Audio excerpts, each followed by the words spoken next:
what's up, dog? How you doing? That Good, started off man. weird. It did. A little buffering there, but hey. Oh, let's see it again.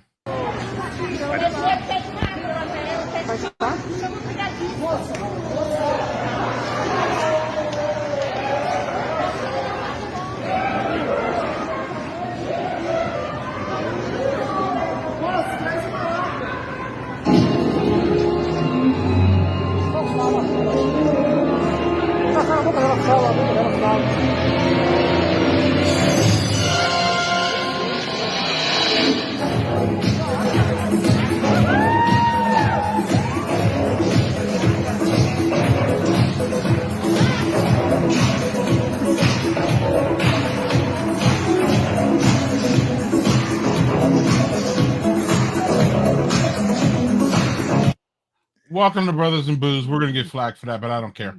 Yeah. Best part, did you see the two people strolling through in the middle when they were like bringing a person up Right. there? They have no idea what the hell's going on. Man, it's good to see that like stuff from our age is still people still don't forget that and people still remember that and how much of a classic that video and that song was and how it like rocked everybody's world when it came out, whether you liked him or not. It was just iconic.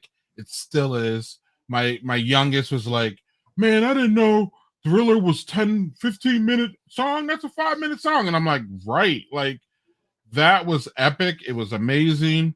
I don't know. And that's in Brazil, dog. That was in Brazil. That wasn't even in America. I don't know if you saw like the back. Yeah.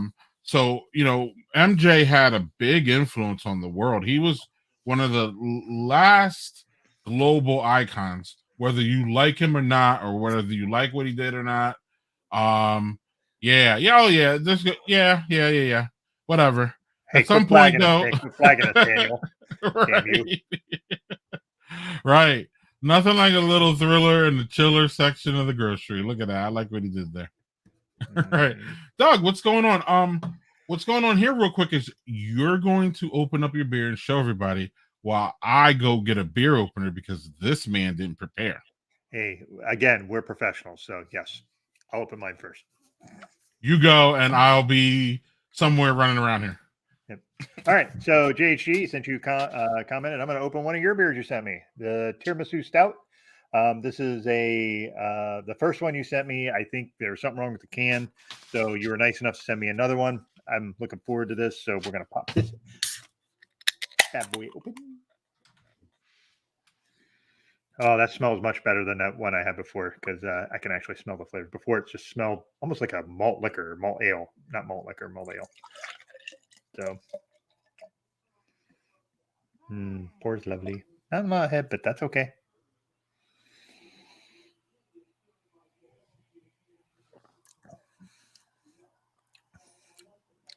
Tiramisu. Yeah, it's interesting. I'm not a big fan of tiramisu as a dessert, which is weird because I love coffee. But I don't get a lot of the sweetness out of it. I get some coffee out of that stout. It's good. It's a like I know JHG is a big fan of this. This is it's a good stout. It's not my favorite, but doesn't mean I don't like it. It just means it's okay. I'll definitely drink it all. Can I see that bottle art again? I missed it. It's very simple. Okay. Yeah, but 9% ABV. It's from Steam Bell Beer Works. So I'm assuming that's fairly close to our boy JHG. Yeah, he can cash in on that for sure. Yeah. So, but thanks again for sending me this, JHG. I really appreciate it. Oh, I missed that part. Yeah, hopefully you like the ones I sent you back. So, what do you got, Greg? Oh man, y'all. I have a classic, a Wisconsin classic. Ooh. I don't think I've ever had this beer on the. Have I ever had this beer? You have not had it on the show, and you've kind of mocked it many times. Kind of, yeah. It's Spotted Cow, y'all. It's one of Wisconsin's finest beers. It's the best-selling craft beer in the state, by far. It's one of the least inspiring, craft beers in this state by far. It is inspiring in a way that is, what's the word I want to use? what's the word I want to use, Doug? It inspires young craft beer drinkers. It inspires people to drink craft beer. It inspires people who don't like craft beer to try something different. It also inspires Wisconsin pride, I think. I think people feel that this is like the beer Wisconsin, and a lot of people are very protective of this beer. I like it a lot. In the aspect of, again, like I just said, lawnmower beer, but I don't buy it a lot because I just see it around so much, and it's just one of those beers. I don't even know if New York has a beer like that, but our guest is from New York too, so we're gonna quiz him on that in a short minute. But yeah, love love what it stands for. I'm not a huge fan of it just because, again, it's just a normal beer. It's a beer that tastes like beer. It's light, it's refreshing, it's crisp, it's great in that aspect. But I do say it is the worst beer that New Glarus brews. Kill me in the comments for that. Is it a craft starter? Yup. Yeah. Bovine Bur- beer. Bovine beer. What about Brooklyn Lager there, Doug? Yeah, I mean, I think it depends on where you are in New York State. Like for me, I would consider like Southern Tier or Omegang more like your, but they're not really starter craft beers though. They're not. They're. I don't think people jump into Omegang. Brooklyn Lager is probably actually a really good starter beer for New York State. If you're going to think about it, yeah. Right. And we're going to talk about, with our guests, we're going to talk about one of those major New York craft beer places that I know you love, and I know he loves too. So without further ado, we are going to have the Blackbeard Nerd on tonight in a couple minutes. He is a craft beer brand. He reviews all kinds of craft beers. He has a wonderful podcast. I don't know. I don't call it a podcast. I guess he does a podcast. I guess they have a podcast version of it, like an audio version. But it's a stream. It's a Friday stream. It comes on right before us on Facebook. With our friend on Instagram as well. And Instagram, okay. And with our friend Kinky Suds, who we've had on, unfortunately, only one time. Yeah, we need to do this more often. She's fantastic, fabulous. So it's funny how we met. So I'm gonna bring him on here, and we're gonna talk about that. But without further ado, here is my friend Blackbeard Nerd. Can you hear me, Ren? Yes, I can. I can hear you pretty clear. Excellent. Great. How you doing? I'm good, man. How y'all doing?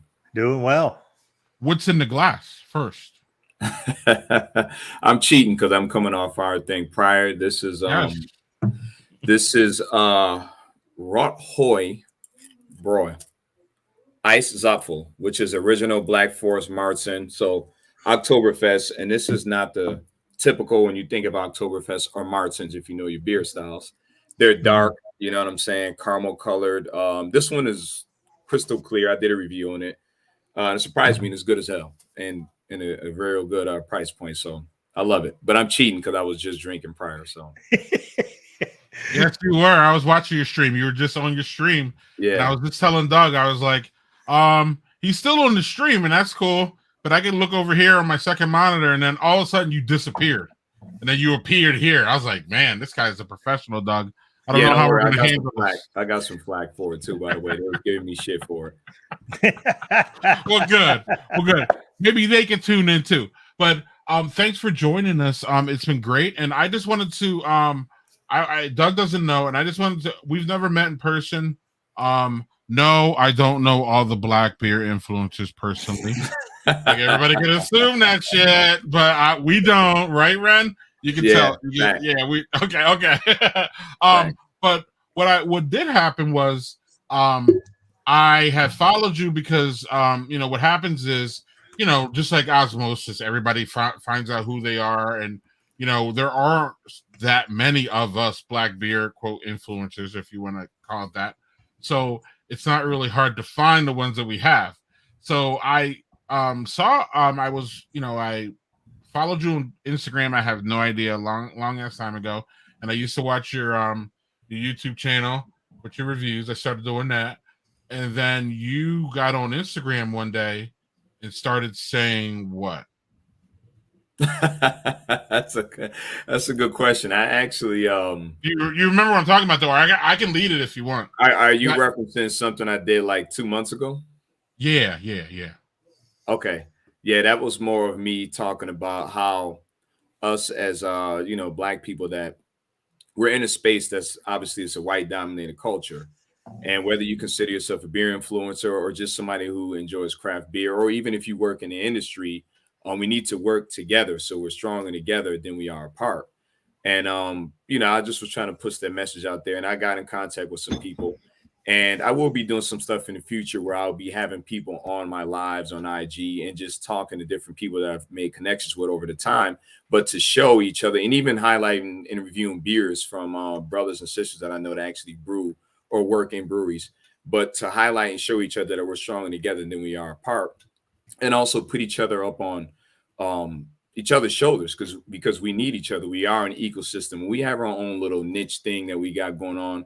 And once, when we get together, it's a different sort of vibe. So that's pretty much been my message since day one. And I wanted to kind of influence that and keep pushing that narrative.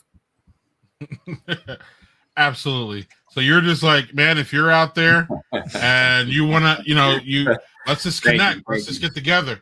It was really, yeah.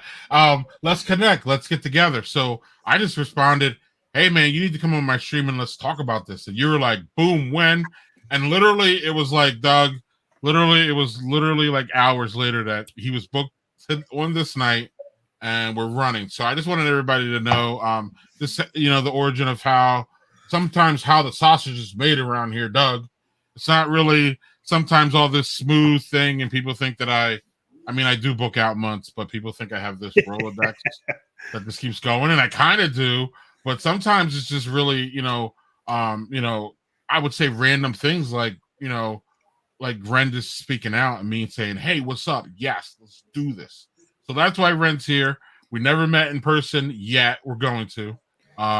Doug, because we are, first of all, I got one of my first trips out of my pandemic mess, and Ren, we don't, again, we're not as close as we're going to be soon. But I had a hospital scare and I haven't been able to do my road trips like I do for beer. So once I'm able to go, Doug is really one of the first places I want to go because I just love the guy. It's a welcoming, safe place for me to go. Binghamton, I'm not sure, but it is because of Doug and his wife. Otherwise, I don't know why I would even be thinking about going to Binghamton. But my point is that on the way there, though, I could stop by Ren's at any given point in Buffalo, and that's what we're going to do. And he's going to show me around. He already knows. He didn't. You're in Buffalo, right, Ren? Yes, I am. Okay, great. So he doesn't even know this, and I'm already just infringing on him. You're inviting yourself over. Right. That's nice. I met the dude. I literally met the dude 2 minutes ago, and now I'm like running up on his house. But that's how it goes in the culture. You come to the house, you want something to eat, you want something to drink. That's how we are in our culture. We're very welcoming, and it is what it is. So when you come through Buffalo, let me know in advance, and we'll make sure we for sure. Oh yeah, absolutely. And I also want to do that. I want to do this a circle in Ohio. There are 5 black-owned breweries there, and I'm going to do them all because our friend Blackbeard Traveler has been to so many, and he's all like, he really brags about it, Doug. And we've had Blackbeard Traveler. I don't think we've had him on the Friday show. I think we had him on Meet My Friends. But he really brags about how many he's been to, and he's made me jealous. And now I've taken it as a challenge, Ren. So I got to get on this. But is there a question in here, Doug? Do you have a question for him? I'm just fanboying over here, and I'll never really get to it. So, I got questions. I got questions. Okay. I am an advance notice kind of guy. Yeah, I am an advance notice kind of guy. Doug, you can start here because I already hit Ren with something. Yeah. Well, I'm not even sure where to start, but I want to hit on the nerd element of it if I can. Okay. So, we had Kinky Miss Suds Kinky on Suds. before Yep. and talked about anime and a million other things. And I know that's stuff you guys discuss on your show. Mhm. What is the I'm going to say fandom that you gravitate towards most out of all of those? That's a tough question because It's like if you picking your notice my favorite movie, wall, isn't it? yeah, that's no, I do have a favorite movie. I actually do have a favorite movie, but it's a tough question because if you notice my wall, I got a lot of Batman stuff in there. I'm a DC guy. I love Marvel, but I'm a DC guy, specifically Batman. That's who I am. I love my anime stuff as well. So I don't necessarily have like any, thing fandom that I'm geared towards. I'm just nerdy all around as far as that aspect. I'm into whatever I like. If it's, Harry Potter, if it's Legend by Ridley Scott, if it's Lord of the Rings, if you're talking anime, if you're talking Game of Thrones, anything with dragons and lore and stuff, that's me. You know what I'm saying? That's just who I am, which is unique. When you're talking about Black people, that's been something that's now it's become a new norm, but I've been into this for as long as I can remember. Man, it's funny to hear somebody say that they're a DC person because it just That's a hot take. right? Yeah. It is. It just, but I guess it's different than, I don't know, like, do you agree with the mainstream thoughts that say that the DC movies are worse than the Marvel movies? Yeah, that's a fact. I can't disagree with that. They are. But on the flip side, their animation that they have, their animated movies, they're fire. Storyline is crazy. I don't know where the disconnect is with the actual live action joints. I don't know what's going on with that. Up until Wonder Woman, and then you have the Zack Snyder Justice League cut. That was fire. But prior to that, everything has been kind of and obviously the Joker with Joaquin Phoenix. But you know what I'm saying? Everything else is kind of blah. So they've dropped the ball on that aspect, but they make up in animated movies, as well as I love their DC shows from Titans, Young Justice, Flash is fire, Arrow is fire. So, you can't really go wrong as far as that aspect. But at the same time, you talk about Marvel, who's huge. Like, that's just fanboy central. Anybody says anything against Marvel, you get just rained on from everybody. So it is what it is. I'm a go against the grain person. It sounds like you got experience in that angle. I do, but I am. It is what it is. I don't care. I'm with the shit. I'm with the flag. Right. What's up, Doug? I have a Batman question then. You mentioned the Joker, Joaquin Phoenix. Who's your favorite Joker? Because there's derivatives of them. Yes, it is. It is, and that's why it's hard to answer that question. I mean, my point of reference would be Jack Nicholson. But if I'm gonna keep it 100, it's gonna be Heath Ledger based upon what he portrayed and that psychotic aspect to him. But then again, you said there's different versions and different reasons for it and derivatives of it. Joaquin Phoenix hit the nail on the head. That aspect that we didn't know, that unknown part where you like, yo, where did this start from? Which we still don't know. This was just something that somebody made up and made it seem as if this is the storyline, but we don't know if that's true or not. So it's tough, but I'm gonna go with Jack Nicholson. The classic. Yeah. So, favorite movie, The Dark Knight. Yeah. As far as DC wise, it has to be Dark Knight Rises. That was just. So Dark Knight Rises as opposed to The Dark Knight. I'm sorry, no, Dark Knight. Dark Knight. That's the one with the Joker. Dark Knight Rises with Bane. Gotcha. I look forward to it. Yes, that guy. Yeah, Tom Hardy. Marvel fans got spoiled today on Disney Day. What is that reference? Is that Shang-Chi and all that? Yes. They bring that? Yeah. I have yet to see that, and I have Disney Plus, so now I'm gonna have to watch that tomorrow. Yeah, I'm watching that. I'm watching it tomorrow with my kids. We definitely watching that tomorrow. So I love Marvel too. Don't get it twisted. I still love Marvel, but if I had to choose, it's DC because Batman is who he is. Batman could fuck everybody up. That's my opinion. And I'm standing on that. I ain't gonna touch that. What I will touch though is I want y'all, while we're here, I want you to tell everybody about Black Nerd Fridays. I'm sorry, your Blackbeard Nerd and Blackbeard Fridays are you're fucking me up in the head. So tell everybody about Black Nerd Friday. Okay. Yeah, tell everybody about that, please. That is pretty much a show, podcast, video, a vlog of myself, my sister Kinky Suds, and my brother Beer Talk Now, aka D Nail. And every Friday we nerd out on whatever it is. But what we're mainly trying to do is highlight Black comics, artists, Black creators and writers, and pretty much highlight them and showcase their talents. Excuse me. But at the same time, we're talking about shit that we like. Like we'll talk about an anime movie, whether it be or anime series, whether you're talking about Castlevania or To Your Eternity, just different things.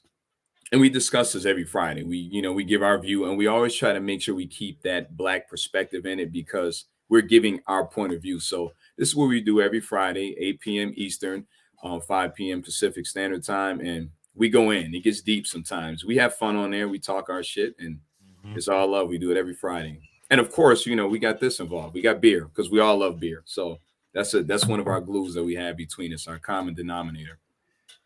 So it happens right before Brothers and Booze, so you can watch that and then skip over here. We got your Friday. We got your Friday covered, y'all. That's a fact. You can also catch them though here on Apple Podcasts. Right here. So if you don't want to do the or you don't want to do the live stream, they're always there on Apple Podcasts. So you can catch them there. And I'm pretty sure y'all still on Facebook, just like we are. So once your stream's over, you can go back and see it. So that's how y'all get that, and you can get Ren there, and you'll hear much further in depth. I've listened to a couple of them and watched a couple of them. You'll get much further in depth than we'll be able to talk about here. But yeah, so that's that. Doug, you have a follow up for Black Nerd Fridays? Yeah, I want to know which one you are in the little cartoon. I assume you're the guy with the Bane masks. Two and two together on there. Put that image back up on there. I figure you know who that is. Yeah. So my question would be: it looks like maybe I can't see well, but it looks like you have the Bane mask, a Wolverine claw, and then like a Melina. Whatever she used in Mortal Kombat. It's almost like a amalgam of we going back further than Melina. That is my beard on there. I got some grays in there. but we're going back further than Melina. We talking Ninja Turtles, and obviously Raphael. Oh yes. So it is what it is. And you have Black Panther involved in my character as well as Batman, of course. So man, look at that. Yeah, it's an amalgam of things. That's cool as hell. Yeah. Y'all geek out a little bit too hard for me. Like sometimes it's true though. It's true. I get on there, Doug, and I'm like, what are these people talking about? And then like after a while I'll get to it. I'm like, oh damn. So like they do go hard, y'all. So if that's your, if y'all like comic books and comic books, anime, I mean, they just go really hard. And Kiki Suds and Ren, they really bring it. I'm sorry. I'm just learning who your third guest is. I'm sorry, your third host. Yeah. Y'all do. It's just really, really fun, especially again, if that's what you're looking for comics and anime, please go over there and check it out because we do really everything, whether it's a movie, whether it's anime, whether it's sci-fi. We were supposed to talk about Dune, but I ended up doing something else instead. And I'm sure y'all can probably relate to the OG version of Dune, which was classic. But we were supposed to talk about the new one, but we're going to save that for later on in the year. All right, Doug. Follow up, Doug? No, just so I am not I have things I really like, and there's few things that I am like what I would consider myself in fandoms are. I'm more of a person that has like I know a little about a lot of things. And there's some things where I can delve deeper into, like I know some stuff. And the thing is, like, pop culture for me this is something my wife hates. I can remember shit in pop culture, and then I go to a grocery store and I can't remember what the hell I was supposed to get that I was just told 5 minutes earlier. So I'm envious of folks who can just do that sort of deep dive stuff. It's not how my brain works. So yeah, it's how did you discover kind of that was the avenue? Was it where what was the age range you were like, oh, I really like this shit. I'm going to start digging into that. I was probably First off, let's start with from the time I was a kid. I'm not gonna tell my age, but I'll say I'm an 80s baby. Yeah, me too. And I started off like originally Transformers, Thundercats. And I'm talking about the original stuff. So I was a kid watching these things. Ninja Turtles, Batman the animated series, and as time evolved, anime came into play. Now, if you watch the original Voltron, that is a Japanese inspired cartoon, which I didn't understand at the time was anime. If you pay attention, that's pretty much where they drew their inspiration from. So as I got older, I was able to reference that and find different things. And I found out, I'm really into this. Like whatever they're talking about, I like it. I like the animation in there. And sometimes they go real deep on anime wise. Like they talk about a whole lot of shit, and you got to be paying attention to see it. And it's just deep. And I realized that this is what I like to do. And as I said, I'm a black man, so which is obvious, but when you grow up in the hood, we get ostracized and you looked at as though you're doing the wrong thing because that's not what's normal. Back at the time, I was really, really into, which I'm still really into it now, but that wasn't normal. You get frowned upon and you get ridiculed because of it, which I still continued anyways, because like I said, I'm an against the grain person and I stand on what I believe in and what I like.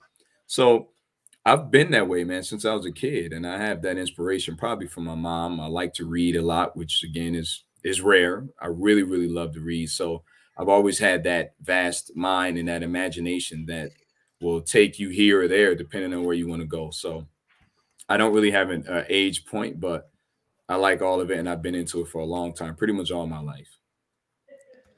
Right. So we have a question here. I'm not sure who this from, but Doug will tell me. If someone's never watched anime, what show do you recommend to start? I'm sure this is a big question. No, it's not. The safest one that everybody starts with is Dragon Ball Z. That's everybody's safe thing to go to. That's what they start with. There's other things you can watch too. Like Sailor Moon was definitely a classic back in the day, but everybody starts with Dragon Ball Z. The average person, let me say that, not everybody, the average person, because I was watching anime stuff prior to that. I'm gonna say Dragon Ball Z, definitely. All right, Chelsea, I heard you. All right. Yeah. Real quick, y'all. If so, beer group members, before leaving a comment, I think you have to grant StreamYard permission in order to see it. So otherwise, they won't see your name. If you go out to the Daddy Porter page, though, for some reason they'll show your name there, but they won't in the group because of, I don't know, something meta, whatever. Anyway. Fucking meta. Yes. Chelsea's going to be making her return on the stream, y'all, as a co-host in one of our upcoming shows. Okay. I'm not going to spoil that yet, but she was on before. Talk about an against the grain person, man. You would dig her. She's a female football player. Yes. Really? Okay. Yes. She's a badass. And now coach. And absolutely. Now coach, yeah. So, of course, Daniel, who knows everything about everything, who we're gonna have back on in January, hopefully. Gigantor, I can't even. Yamato, Akira, Ruben Z, and Gal Force. Yeah, classics. Right, definitely classics. I've never watched Ruhin Z, but I've seen a little bit of it. And Gal Force, Gigantor, definitely I remember that. That's kind of like a Hispanic inspired sort of anime from what I remember. And Akira is that's legendary. That's in its own class right there. If you know, you know.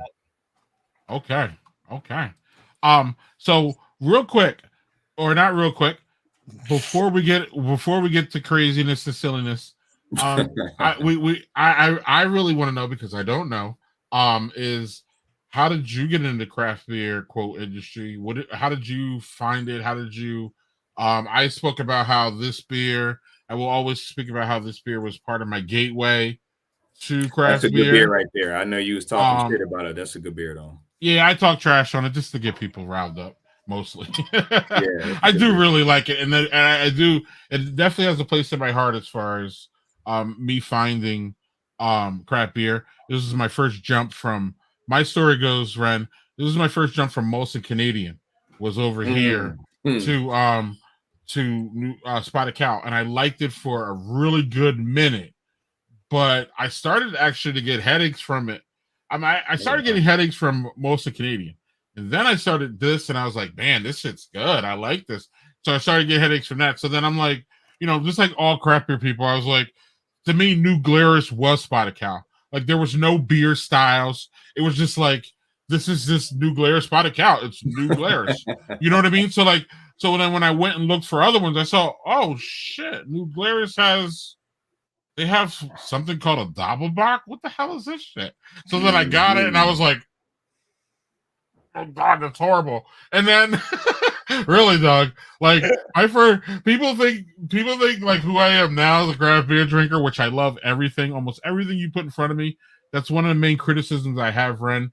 People say that I like everything that I taste. It's not true, but I'm just not going to badmouth people, or not even. I don't know. I want to show more of a positive light to craft beer as opposed to, some of the bad shit that's out there. You already know. Long story shorter, this was one of my. This was definitely one that I went to, when I was new to craft beer. So, my long-winded question ends here. How long? How did you get into craft beer? What was your gateway? How did you see the light? How did you get off the crazy big beer? In college, I was drinking, I'm gonna say Coronas, Heinekens, that sort of shit. I never got into the OEs, the Coke 45s, shit that you grow up drinking in the hood, which is my point of reference because everybody in my family, that's what they drink, and occasionally Heinekens. But I didn't drink that shit. I wasn't fucking with it. I didn't care what was going on. That wasn't for me. So in college, I was drinking Coronas and Heinekens and stuff like that. And I was introduced to Stella, which was a better version of Heineken. I drink Stella's anyway. That's my go-to beer. If I don't have anything else I can fall back on at an event, I'll go to a Stella. So I was introduced, a friend of mine at the time gave me like a can of something. I don't know what it was, but it was a craft beer. And I tried it and I liked it. Now, I was at my mom's house one day and my aunt was there. And she had a 16 pack and it had like 4 of the same thing, but 4 of each variety. So it was all Belgian stuff, Belgian inspired or Belgian beers. Leffe, Hoegaarden, and I don't remember what the other 2 were that way. And I believe Stella might even been in that box. Could be wrong. Anyways, it had 4 of them in there, and I tried the Leffe and the Hoegaarden. And the Hoegaarden, if you know, that's the OG of Blue Moon. That's the originator. So I tried the Leffe, I tried the Hoegaarden, I loved it, and I was like, damn, this is good. So I started looking for more styles that were Belgian. And by the way, Belgian is my favorite style of beers, and it's probably based upon my first introduction, as well as the complexities of the beer itself. So started drinking Belgians and stuff, and I was looking for anything that was from Belgium, whether it be Trappist, Rochefort, whether it be St. Bernardus, anything that was Belgian inspired, Belgian brewed. I wanted it. I wanted to find it. And then eventually I tried something else. It was I think like Great Lakes or something. And once that happened, I was like, you know what? If I can do this, and it was Great Lakes Elliot Ness, that's what it was. I said, if I can drink this and I see all this variety out here, then I can drink pretty much everything else. So I started saying, fuck it, I'm gonna go get this one and that one and try it out. And I realized that I really, really enjoy it. And I'll be honest with you, when I first started with IPAs, I liked them, but it was bitter. It was like different for me at the time. It was very bitter. But over time, my palate matured and I realized, damn, this shit's good. You know what I'm saying? So I just started trying different things, different stuff, and I fell in love with it. And I always go back to my classic, which is my Belgian style. But I do love stouts. They're my second favorite, especially bourbon barrel ones. But I like the non-adjunct shit because I don't need marshmallows and pecans and all that to make it good. And I've been doing it for, let me say, 9 years now. I've been into it. Almost 9 years. So then we're gonna get to Doug's second one real quick. So then where does Blackbeard Nerd come in? I went to Turks and Caicos, me and my wife, about 4 years ago. And I posted a review on TripAdvisor. I had pictures and I had, man, this shit was like a novel. If you read it, it was damn near a novel of my experience there. And I had, man, probably 20 or 30,000 people that liked it. I may have had a couple comments on there. So once I did that, I was like, all right, that's dope. You know what I'm saying? I appreciate that. And then I started going to different restaurants in my area in Buffalo, whether it be pizza, whether it be Chinese or something. I would review it, take a picture, and just write my thoughts on it. And I would get a lot of views and feedback on it. Excuse me. So then my wife was like, you know what? If you can do that, you might as well talk about beer. You like beer, you might as well talk about that and draw a crowd in. So I decided to do that, and I did. And it was a little awkward at first because if you can't tell, I am a little bit of an introvert, but most people say I can't see it, but I have to be a little bit more social now, dealing with people and stuff like that. So it was difficult at first getting on camera, and I still have some sort of shyness sometimes when I'm on camera. But I did it, and I was like, I got to come up with a name that identifies who I am, but it also gives me sort of a pun. So I had a couple names, and they were kind of crazy at first, and I was running around with it. And my best friend, my brother from another mother, he was like, "Yo, whatever you come up with, if it sticks out and it just resonates with you," he said, "that's the one you want." He said, "And don't just jump on the first thing that pops." So he said, "Just sit with it for a while." So I was trying names out, and Blackbearded Nerd, it just resonated. And the spelling of bearded was the pun as well. And in the nerd aspect, that defines me, the stuff I like. So I was like, Right. you know what, I like that. I'm gonna run with it. And that just is stuck. And that's what's been going on. So say 2.5 years now I've been doing that. That's been the the official name and the brand, and that's what it's gonna Yeah. stay as. So Excellent. Excellent. All right, Doug. I opened up this real quick. Yeah, give us yours. I heard you open it. Let's hear it. Yeah, Orange Greenie from Barrel and Flow. Ah, nice. An imperial stout with pistachio, oranges, coconut, and cocoa nibs. One of our favorite dogs. Hey, that sounds like something I would get because there's like a million ingredients in it just because I want to see how it works. Right. I like this from JHC here. Palates mature better than we do. Facts.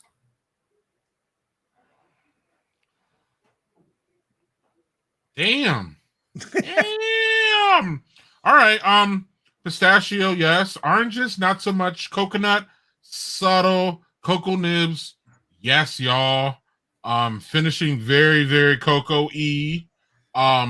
Man, nice balance. I can still taste that it's a freaking stout, Ren.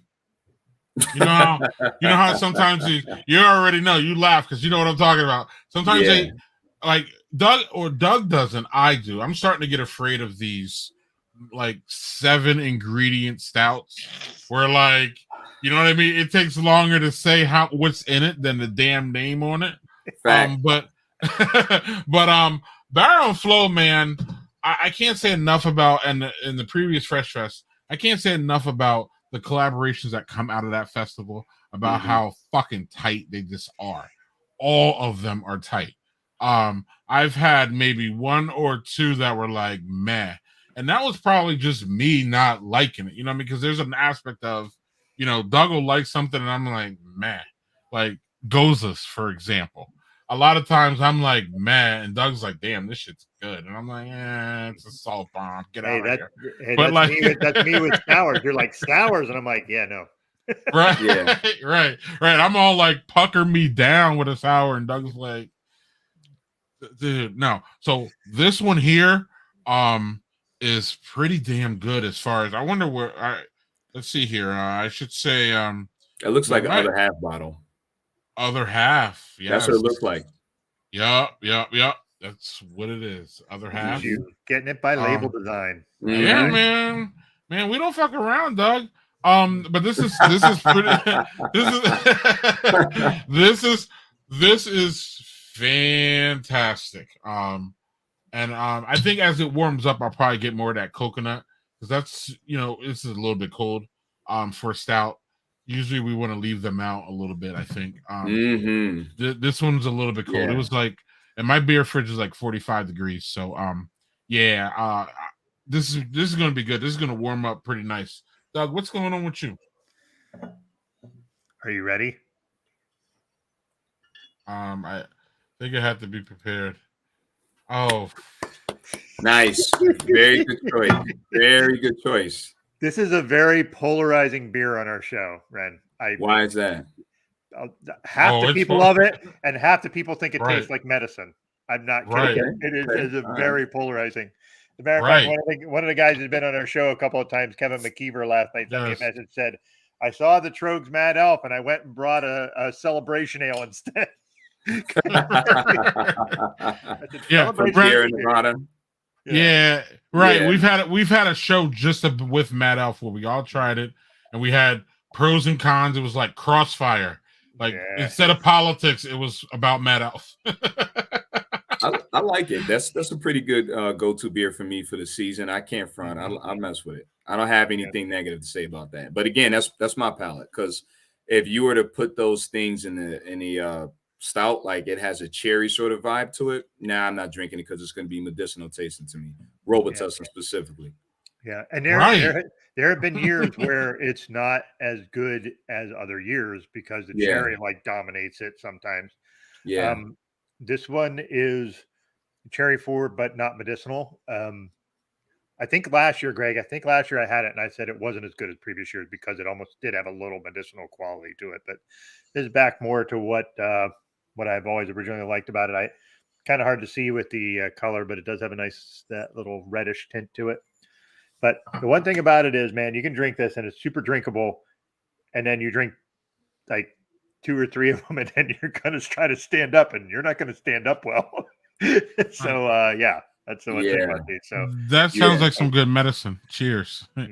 So medicine. I just want to apologize if I make any I keep looking up here because I'm watching the United States and Mexico soccer qualifier for the World Cup.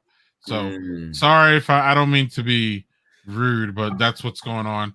I rarely do this. The only time I ever do this is, and Doug does it too during March Madness. We will stream it and we'll have the TV on, and I'll be like, oh yes, right. All good, man. Right.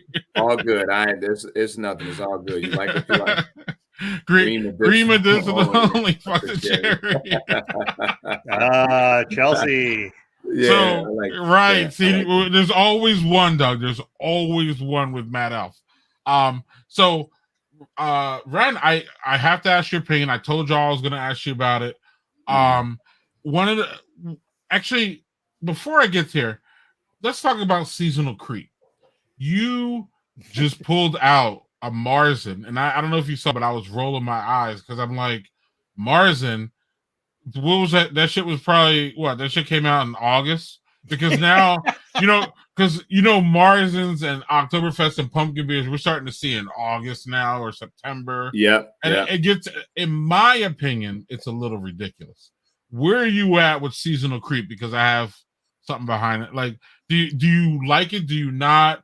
Or are you a seasonal beer drinker, meaning you only drink stouts in the winter and my box in the summer, and you go with that? Or where do you think about seasonal creep? And do you think do we start things too fast sometimes, or where are you at with all that? I got 3 answers to that. First off, when you're talking about like releasing something, they're going to release it early because they're looking for people to buy it. So you go from Halloween, you don't even go to Thanksgiving, you go right to Christmas because you're trying to advertise and market to people. They put that shit out like early. After Christmas, they jump right into Easter immediately after. That's just it. So I understand that marketing aspect of it. As far as the beer, it doesn't bother me as far as like them releasing Oktoberfest or Martins, if you know the style. Back in August, I don't care because I'm looking forward to that, and I know they don't release them a certain time of the year, so I'm looking forward to it because this is one of my favorite styles. Also, now as far as stouts, I drink them shits all year round. I drink bourbon barrel aged stout in the summertime. Doesn't bother me. I'm not a stout season guy. I drink whatever the fuck I want when I want. It is what it is. So I don't really care about the seasonal thing. There are beers I look for, like. I know Lagunitas is dropping their Willati's coffee stout. They do it every year.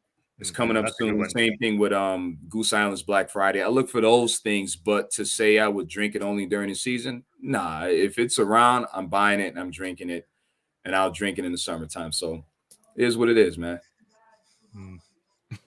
When a man gets called a seasonal creep, it hits different, Doug. Fucking Manny. Oh, so this is the video I wanted to show about seasonal creep. Hell no. Oh. Shit. What the fuck? I'm gonna roll your window down. Get out of here! Yeah, that's crazy.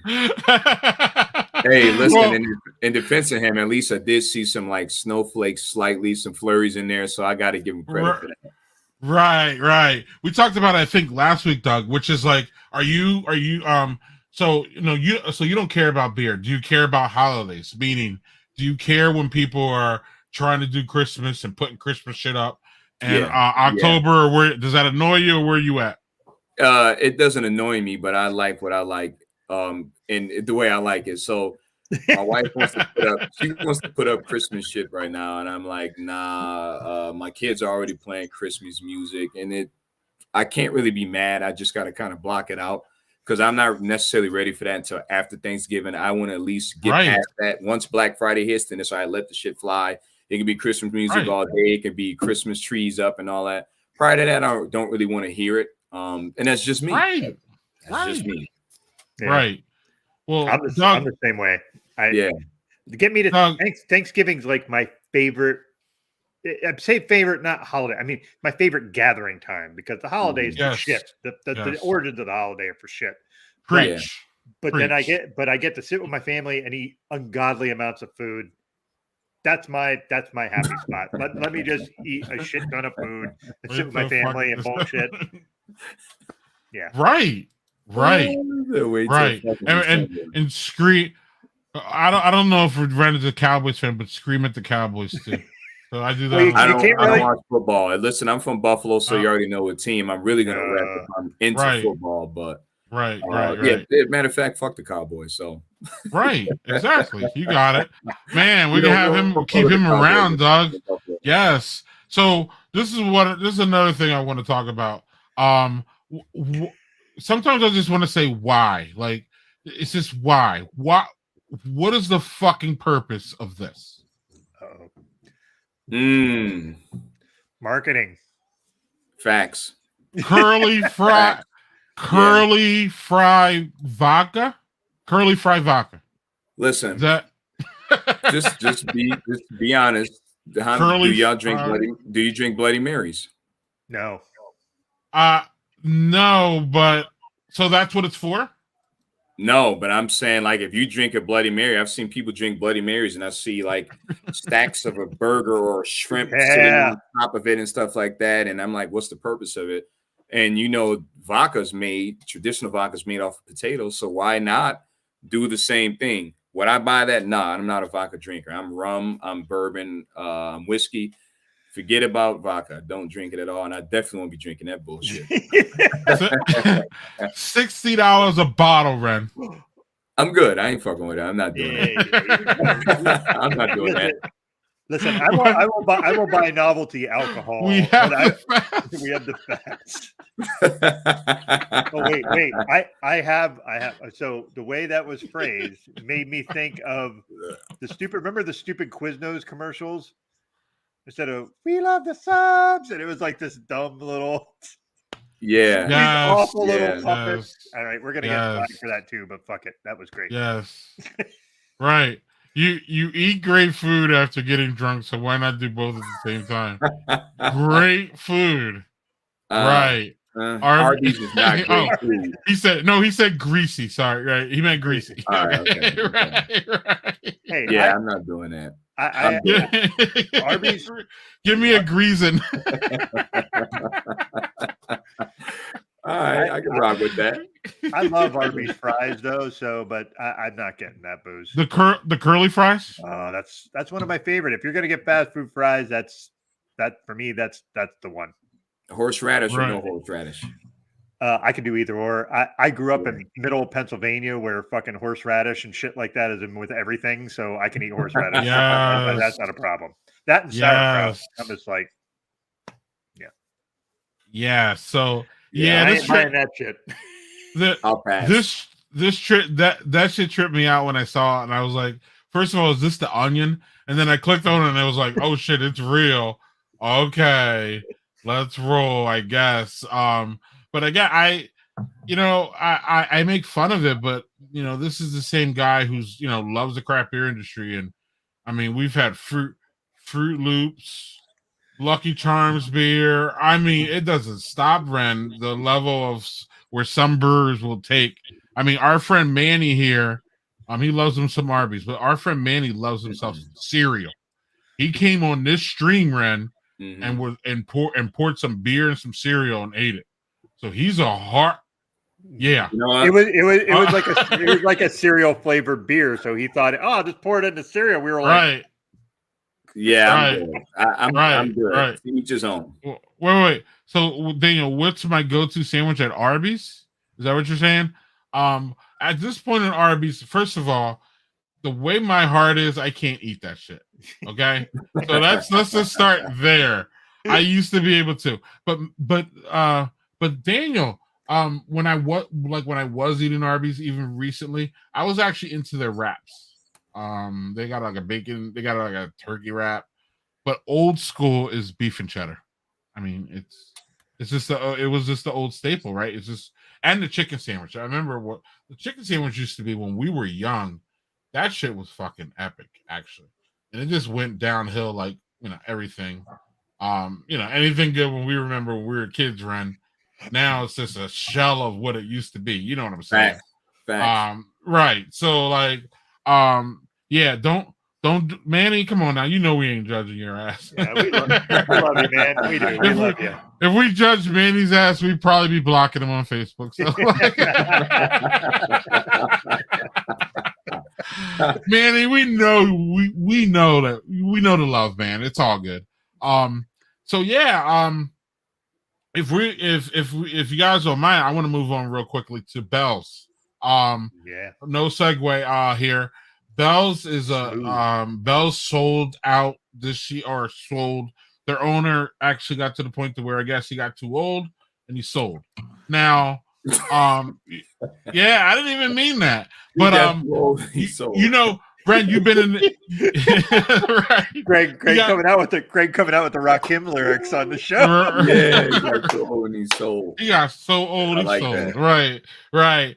And I remember the craft beer industry used to lose their minds when certain craft beers, breweries would sell out or get a conglomerate or everything. And I just didn't feel that this time. I didn't feel it. Maybe I missed it. I just didn't see the outrage. And I don't know if there should be or not, and we could talk about that. But I just wanted to all of us to kind of reflect on Bell's a little bit. And I do have one. To me, Bell's is this beer. It's Oberon for me. Oberon was really one of the big game changers. I talked about Spotted Cow, but Oberon really was the beer that changed it for me, and I grasped it and I loved it. It's kind of changed and morphed a little bit, and now they do like Oberon with habanero and stuff like that, and pineapple, and that's just, don't get me wrong, it's good, but Oberon was the one from Bell's that really, really grabbed me.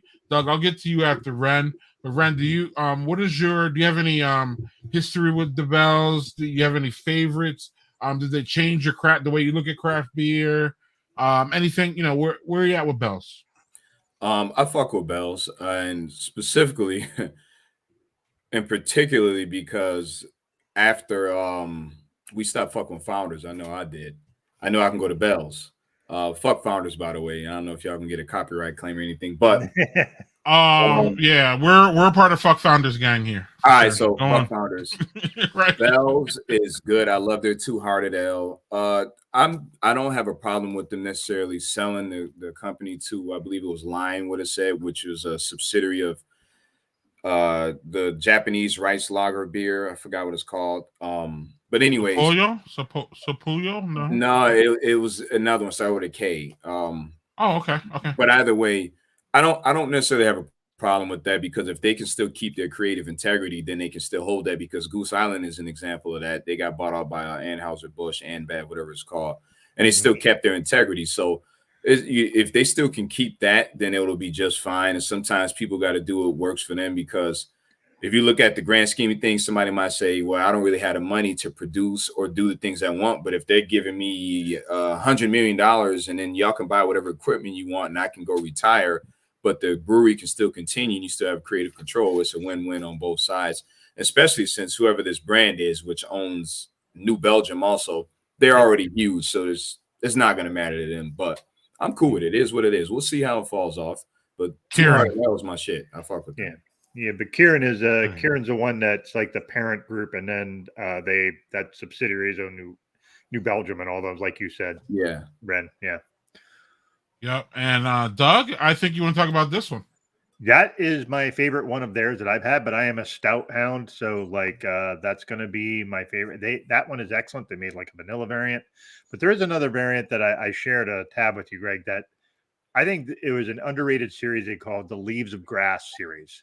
That series was author inspired, and the only one I didn't like was Locomotive to Winter, which was a winter warmer. All the other ones were fucking awesome.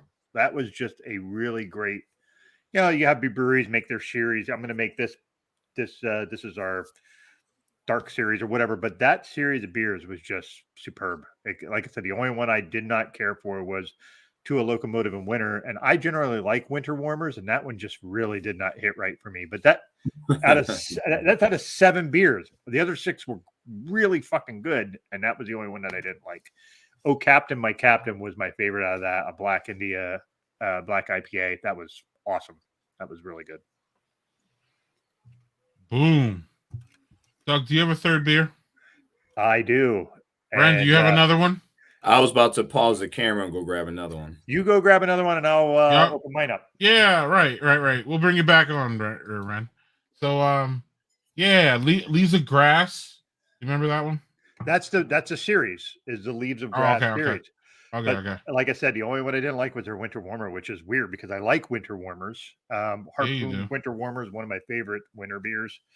That one was just weirdly disappointing, which is unusual for them. What I am bringing back, it happens. Yeah. So what I'm bringing out here is a variant of my very favorite beer, Dragon's Milk.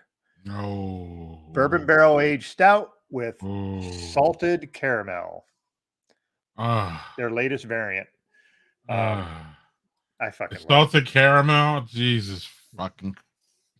This is going to be fucking. This is going to be. That's going to be great, amazing. Right? That's about to be amazing. Yeah. Oh yeah, it's about to be amazing. Right. Like you already know. We've talked about this shit so many fucking times. Everyone is mad jelly now. Yes. We've talked about Dragon's Milk too many times here. And I always love to talk about when I went there and criticized them about it. I just want to smell it for a minute. Oh, I'm sure it's giving off caramel notes. Oh, it is, but like not caramel like you get out of a fucking squeeze bottle, like the caramel you make on a stove. Oh, Ren, you got to show us that one. I'll look at that in a second because that's a classic. Oh yeah. And then you dropped that before. You were talking about that before. Yeah, I love this one. One of my favorites. So what? Can I call you a sucker for Belgians? Can I do that? Yes, you can. I'll gladly take that. I don't have my right glassware with me right now, but it's all good. This is where it's at. Let me let this sit for a minute, then I'll come back and pour the yeast from the bottom. Yeah. So Nope. so Ren, real quick. Oh, I'm sorry, Doug. I'm sorry. You go, Doug. No, I didn't know if you were away from the camera, Ren, but have you ever had dragon's milk stuff? Yes, I have. I just didn't have that caramel variant that you got, but I love this stuff. That's a great Right. strategy. Literally, this Right. just came into like you have a Wegmans there. The Wegmans here, Yeah. like their beer section where I am is fucking awesome. So I got Mad Elf, I got that, and I got a Great Lakes Christmas ale that was bourbon barrel aged. That's in a bomber all at once. I never had the bourbon barrel aged one, but I love the Christmas ale. I'm mad it went from 8% down to 7.5. But Yeah, I the used to bourbon mess barrel with one that. isn't bad. The bourbon barrel one is a little higher. Yeah, what's that? No. I want to say it's 11. Okay, So that's nothing. Yeah. That's like Greg's a like water just thing. Greg's like A bourbon my barrel high fucking Christmas ale. Oh Yes. my god. I'm the problem is because I had 3 beers that were super high ABV. I was like, I can't have a fucking a bomber of bourbon barrel aged beer with these other things. I won't be able to make it upstairs. So yeah. Anyway, I've only That's been my life. smelling this. Yeah. Oh, That's my life. I like high ABV stuff. I'm talking 12, Oh. 13, 14, 15, 16, 17. That's my average. That's what I like to do. Just being honest. That So makes Doug, me happy. oh, it does, it should. But go on, Doug. Well, we all know Dragon's Milk. Dragon's Milk is excellent. Like It's fantastic. Yeah. the smooth caramel in this is just on. They're so good at putting adjuncts in their stouts. Mhm. Like there's only, I think, Greg, you and I agree the hibiscus one they made a few years ago was like not good, and that's No, such a rarity. They rarely miss on their variants, they and they don't miss. You can just say that they don't, and then we'll find one that they do, and then that'll be the exception. We're going. and literally the hibiscus one was the exception. But it's so smooth that it, like, even though you can Wow. taste some of the alcohol, like the bourbon barrel notes on it, just the caramel just smooths all that out. It is, I don't know. Have you ever had a milkshake that was like had caramel in it? Like I've had it, and that's Mhm. almost how it feels. There's just a smooth silkiness Okay. to it that is really excellent. Cheers, man. That fucking beer. Cheers. Yeah, I am. This is a Yeah, good fucking beer. So Ren, where and I haven't been able to find it actually. Where can we get your merchandise? Yes. I am out of stock technically of my glassware right now. I'm working on launching my actual clothing, the hoodies right now, because it is hoodie season. So I'm trying to work out some things with that, and once it's ready, it'll be DM me pretty much sort of thing, and I'll let everybody know. I'll make a post on Instagram and let everybody know, hey, it's here. Hit me up if you want it, and these are the size ranges, and go from there. And I'll put the price, etc., in there as well. So it'll be coming soon, real soon. I'll say that. You need to get some of those glasses too, because I know Doug is itching over there. Yeah, I know. I'm a glassware hound, so yeah. I've seen that. Yeah.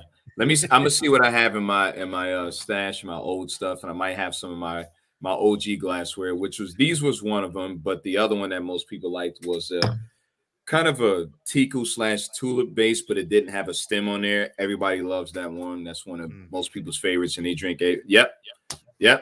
It's like that. So yeah, I want one. Those are the new ones. I like them because they're small, they're compact, and you can do a whole bunch of different you know what I mean? You can do any style in them. yes. And they're, you know what I mean? They're really, really good.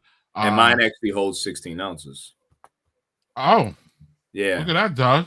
Okay. Yeah. Okay. Yeah. Okay. Yeah, I'm down for that. And I think, Yeah. Greg, isn't that that glassware now kind of the official stout glass? Didn't they change that? Yeah, a lot of people drink their glass out of there. When will it be back? Excuse me. Yeah. When will it be back? I'm trying to work that out now. Like I'll probably end up going with these first before I have the OG stuff again, because the OG ones were hard to come by. But if I find them where I need to find them at, then I'll put them out, because you're trying to look at, and you looking business wise at it, profit and versus loss and stuff. So if I can't find them at a good price, I'm not going to put them back out. Amen. Doug? Yeah, I don't know where to go with that other than I want some glasses. But you know what? Hoodies are good too. Hoodies are very popular in my house. I have 4 teenagers, so well, no, 3 teenagers and a 20-year-old. So hoodies are very popular in my house. Okay, I like that. All right, so we're gonna transition to this if y'all don't mind.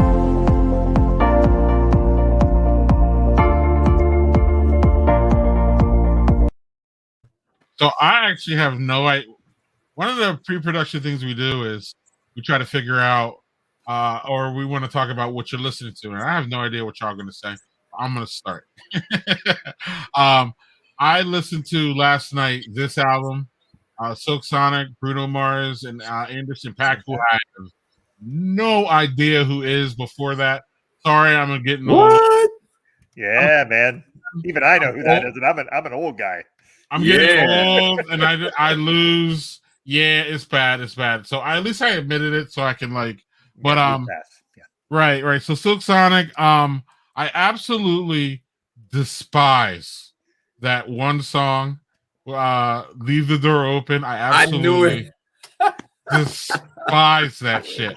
In fact, it's funny because it's the one song in my house of 4 that none of us like it. And like it's rare that there's a song where everybody's like, nah, fam, I can't do that. So when I first heard Silk Sonic, I was like, what is this fucking shit? Like, that's exactly what I heard. And I'm like, so then I was like, you know what? But like, as Doug knows, one of my things, Ren, is that like when I first meet most people, I don't like them. I don't know. It's just I just don't. And like it's right, it's in my head that like I don't know. I think maybe it's just like when I just meet someone, I'm just skeptical, and then like they warm up on me. Like I always the people who are closest to me, I absolutely in my head when I first met them didn't like them. So like I always go back on that. So like if I don't like you or something, I don't let that change the way I look at them long term, if that makes sense. So then what it usually flips. So like Silk Sonic, I absolutely hate that song. I still do, by the way. But I didn't make it not let me listen to the album, if that makes sense. So I listened to the album and I think it's pretty damn fantastic. It's an old school like 70s. If you're in the 70s R&B, that is right there for you. It's new. I was bumping on it. That the song 777 is fantastic. 777. Look it up. If you like old school Bootsy Collins, funky shit, it's really, really good. And it's quick too. It's only 30 minutes.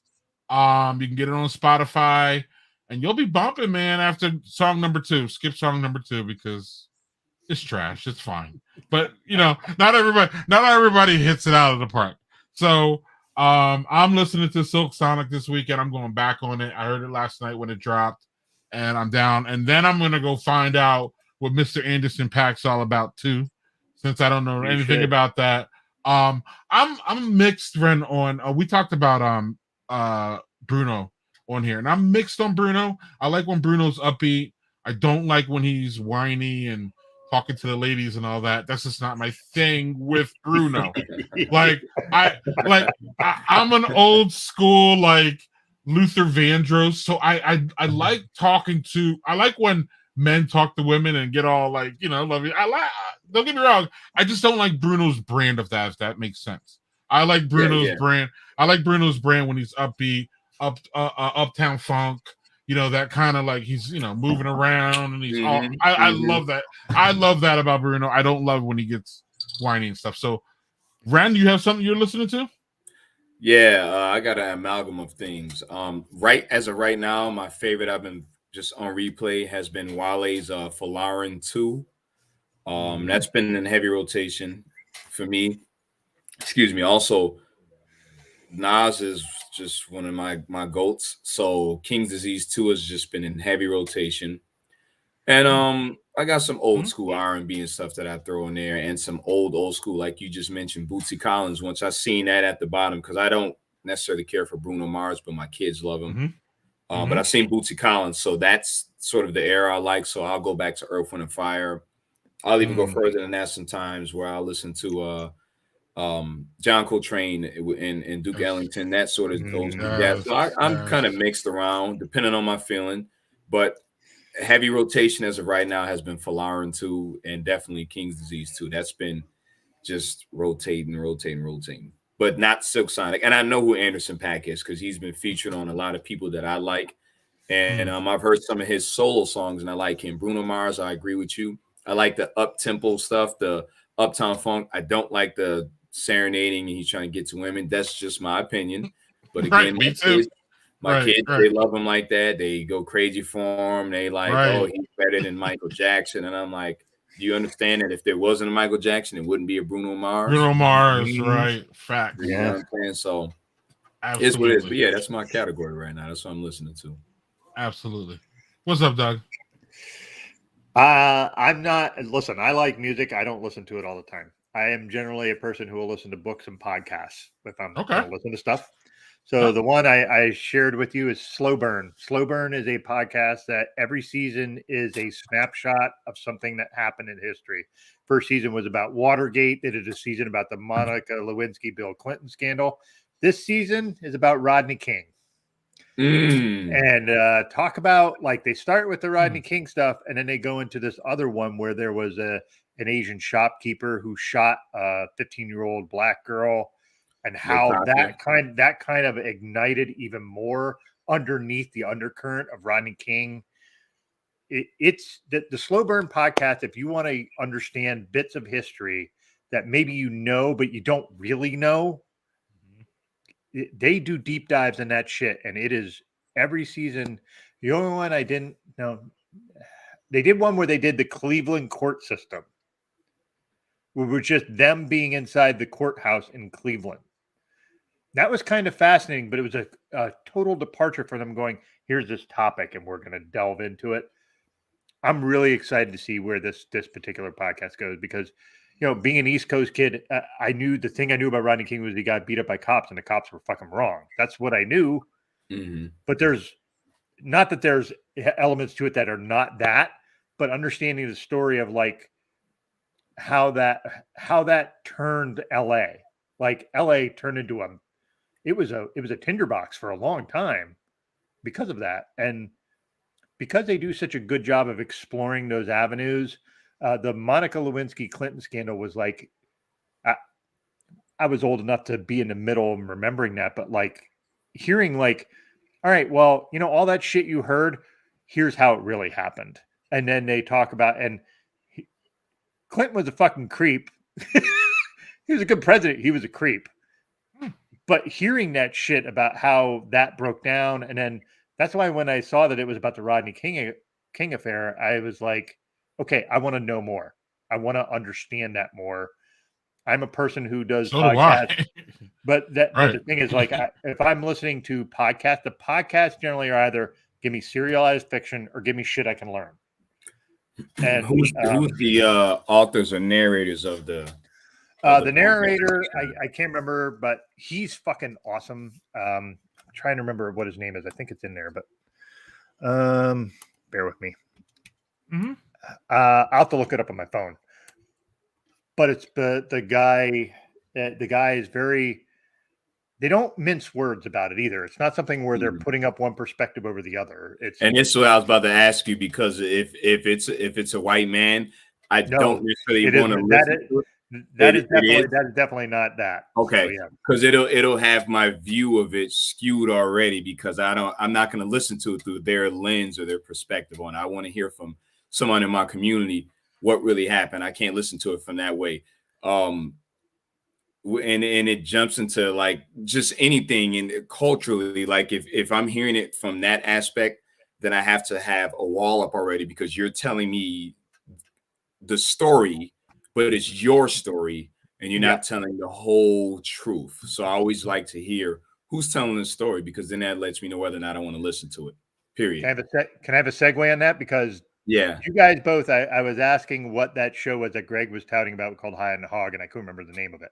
And I watched that first episode, and Dr. J was talking about how the way history is written is you are not learning, you're learning a perspective of history from whoever is teaching that. It's not what history actually is. You're getting Mhm. one side of it. You are not actually getting the broad picture of all of it. You're And getting the conqueror's version. It's just like why we study and we're into Christianity, because prior to us being taken from Africa, we didn't believe in Christianity. That was something that was given to us by the oppressors. But that's what happens when you get conquered, whether you're from Spain or Italy or Greece or something, whatever the person that dominates you and takes over, you're going to take it on their religion, their language, etc. So when it comes to telling the story of my history, I don't want to hear from, the oppressor's eyes or their mouth, because I know it's going to be skewed to hear exactly what they want me to hear. So I teach my kids like that when they go to school, you can hear all that, but I'm still going to I'm going to give you what really happened and from our perspective on what's going on, because we have a different conversation and dialogue amongst each other. And don't get that twisted as to where I was saying I hate white people or anything like that. That's far from the truth. But I want my kids and the people that I know I deal with every day to understand that my view is going to be completely different than yours if you're not Black or you're not Hispanic, and you're coming from that community. It's going to be completely different than my view, because my experience you'll never have to go through. So I can't listen to what someone else says when it comes to my history. Now, High on the Hog, that hit deep. That hit different. I was in my feelings on that one, definitely, especially in that first episode. Yeah. So I just showed Greg the link. The guy that's narrated is Joel Anderson. He's a Black man, and you can hear him and how he's but you're not some guy just reading a script. You hear how he feels about all of it. And I'm going to tell you that I think they do a very good job every season of just explaining stuff and giving you the story you don't know. Right. I have to check that out. Now you got me intrigued and piqued to hear what this is. I really want to hear what they're talking about on there. Yeah. And I again, thank you guys for giving me High on the Hog. That first episode, my wife and I were watching, we were both crying at the end of the episode. So Yep. Yeah. And Greg goes, "Are you angry yet?" And I went, "I'm getting there, but I'm a white guy." Like I'm just like, just wait. What the fuck? Like, what the fuck? Like, just wait. Just wait. Yeah. You have to walk 4 miles to go get taken on a boat for months. And you're just like, what the fuck are people doing? Like, excuse me. Yeah.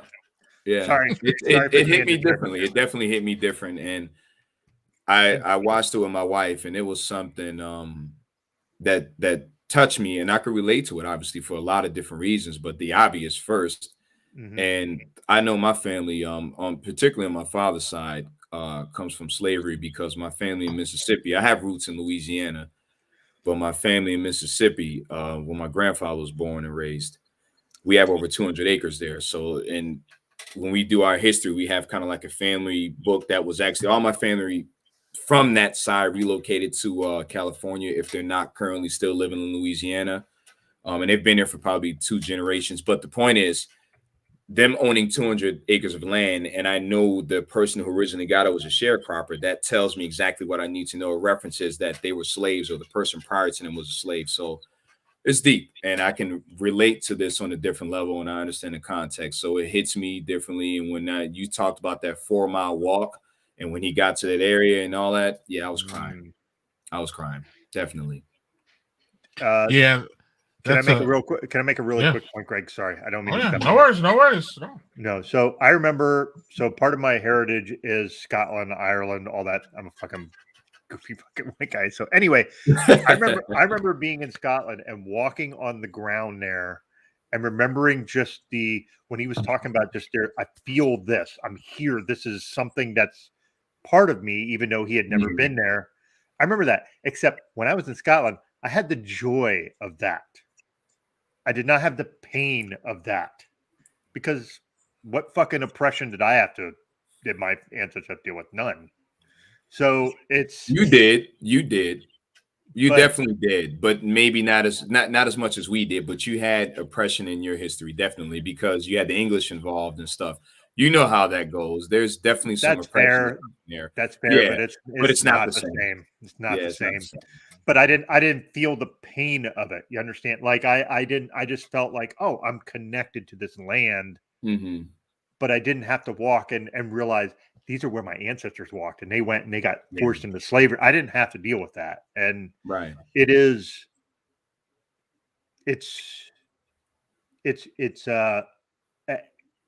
if you're someone like me who I'm 50 years old and I have experienced life from this perspective, which is a very privileged, fairly easy perspective. And then you see these people who for fucking hundreds and hundreds of years have been oppressed, and seeing just how they've worked through this and they're still working through it. That, and I'm not saying that's we're not post any of that shit, but they also find joy in things that they can find joy in and find community and food and stuff like that. And that just, that makes my heart ache and makes my heart happy all at the same time, if that makes sense. No, I understand 100%. I have conversations with, as I said, my brother from another mother. He's first generation born Albanian. His family's from there. He was born in Brooklyn, and that's my brother from another mother. We don't like, obviously we can see color, but I love him. That's gone. That's out the window. And I have other friends who are, they're from they're white and they're my brothers.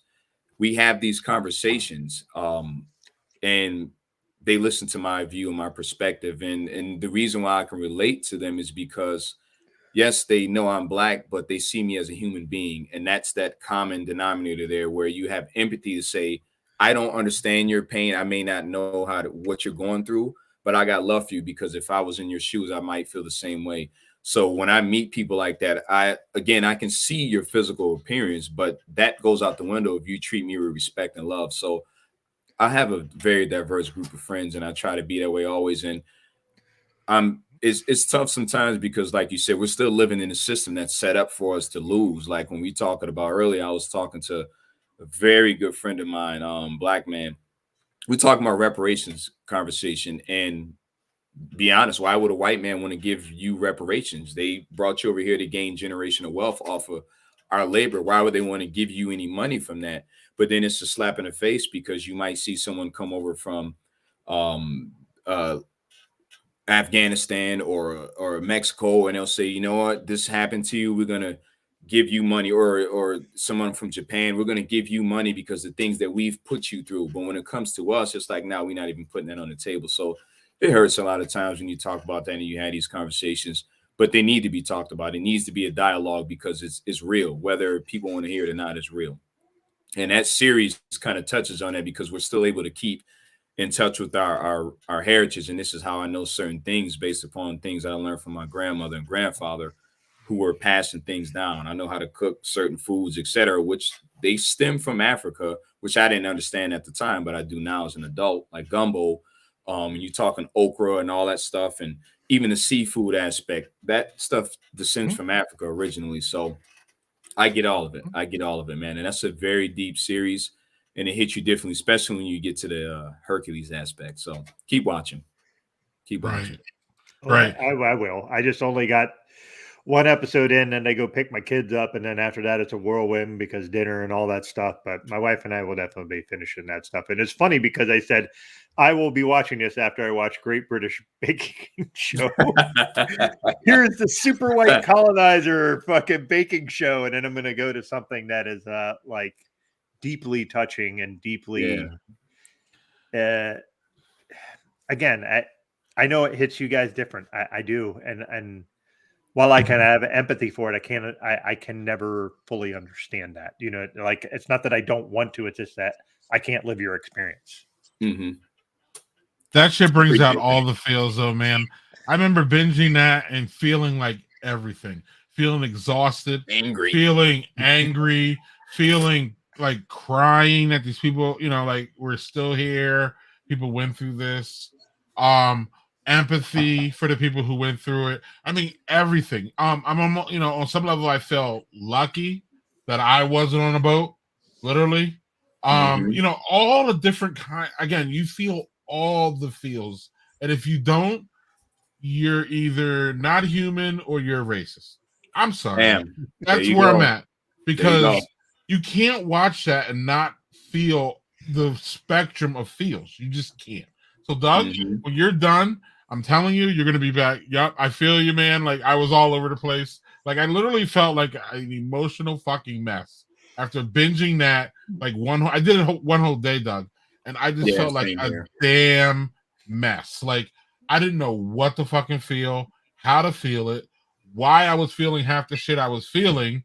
So it was just like, damn, like it's really rare that like I watch something and it just hits the whole spectrum of feels. And that's what I like about that. I mean, it there was shit that I was like, damn, I didn't know that. So I felt almost like bewildered, like some of the shit that I didn't know. Like, you know what I mean? Like, Ren, I don't know if you get the again, you are clearly a black man, obviously. But What? and I'm just saying by appearance, because sometimes I get this, are you half and half type thing, and you know what I mean? I get that vibe. So there are times where I haven't felt this in decades, don't get me wrong. But there are times where I grew up in a primarily white neighborhood, friends and all that. So there were times where I was like, am I black enough? Or, the whole, are you black enough? Look, if you look black, you're black. You are black enough if you look black. That's it. It's over. Like, Well, then you that's how have the people other see. conversation though, all skin folk and kinfolk, and that's another layered thing in our community. Yes. You know what I mean? Because you can be Yes. black, but do you have our experience, or do you actually relate to us? And Right. my kids, they're Right. privileged. My kids are privileged. I'm gonna be honest with you. We live in the suburbs now. Oh, They didn't yes. grow up living the way that I lived Yes. or how I had to grow Totally. up. So they're privileged. But what I do to Yes. keep them grounded, I make sure they understand where they came from. Obviously, we still Yep. have family that's in the hood, so they have to go back in these environments. And not saying you have to participate in what's going on, but understand where you came from so you can reference Yes. that. And number Yes. two, understand that our relationship with each other is different than the way your white friends may see you. And I have Yes. to always remind them, don't judge your friends, because if they're treating you like a human, that's all that matters. But just Yes. understand that the things they may be able to get away with, you can't. Just keep Right. that in perspective always, and Right. be prepared to be let down because of that Yes. reason. But if Yes. some of your friends that you meet and they love you genuinely, open your arms to them until they show you something else different. But I have to remind them, you black, period. You know what I'm saying? And they're mixed because their mom is Puerto Rican, so they got Yep. a Me too. thing there. But at the same Mhm. time, that's in the diaspora as well. You're talking about Puerto Right. Rico, that's in the diaspora. So it's a Yes. deep conversation, man. Definitely. Yes. And people think I'm crazy, but I don't even know if the word love, but I really feel that I love showing my boys who lived out in this cul-de-sac, and no, again, not a black person around besides me and them. I love showing them racism. I'm sorry, I do. There is that little dumb racist girl, and that's what I call her, that went viral this week out of Minnesota. My friend sent it to me before. Kyle, if you're watching, thank you for sending this to me before it went viral. But she's on some video saying, N-word, N-word, you're not anything, you're all this. And the first thing I did, Ren, was send this over to my family messenger chat. And I was like, look, like Yeah. y'all don't have to, y'all haven't had to, and they're homeschooled, Ren, so they haven't even faced racism in school. So I'm like, No, my look, kids have. this is right. So right, because they went to school. Right. So my kids Unfortunately, didn't go to yeah. school. Right. If my kids went to school, they would have found racism really fast. And I Yeah. tell them that. But that's why I'm always the first one to show them anything kind of racist that's going on. Because I'm like, look, once y'all step out, and you know what I mean? And then again, they haven't been out, they're getting jobs soon, but they haven't had a job. The pandemic stopped all that, and all there's just so much shit going on. But it's weird that I'm saying this. I enjoy showing them racism because the other way to me is just to, like, naivety will kill you. Yes, it will. It's fucking dangerous. Yes, it will. And that's why I guess I take a little bit of pride in showing them this, so that it's like, look, yeah, this is what's going on, and this is what we're gonna have to deal with. This is what you're gonna have to deal with once you get out there. People are just gonna look at you, and they got curly hair, and I don't know, like they're my kids are mixed too, so they got skin complexion kind of like mine. So they're going to get the more "what are you" kind of looks and all that, Yeah, as yeah. opposed to the just "oh, you're black, so fuck you." They'll get the "oh, what are you" Yeah. looks, but but once they find out their last name is Washington, and this, that, and the other thing, because again, Washington used to be a cool white name. Now all of a sudden, it's clearly not. Yeah. So Yeah. The start of this place, it was really cool to be Washington. The start of this America thing. Yeah. But now it's not. So yeah, I just wanted to really touch on that as far as like just my experience was different than theirs, and I just tell them that you just can't be acting like your friends can act. It just doesn't work that way. I'm sorry, I can't. I'm sorry, I can't change it. But at the same time, the best thing I can do is just enable you and just tell you and continue to let you know that this shit's out there, and you're gonna have to face it at some point. You're gonna have to be strong, and you just keep it rolling.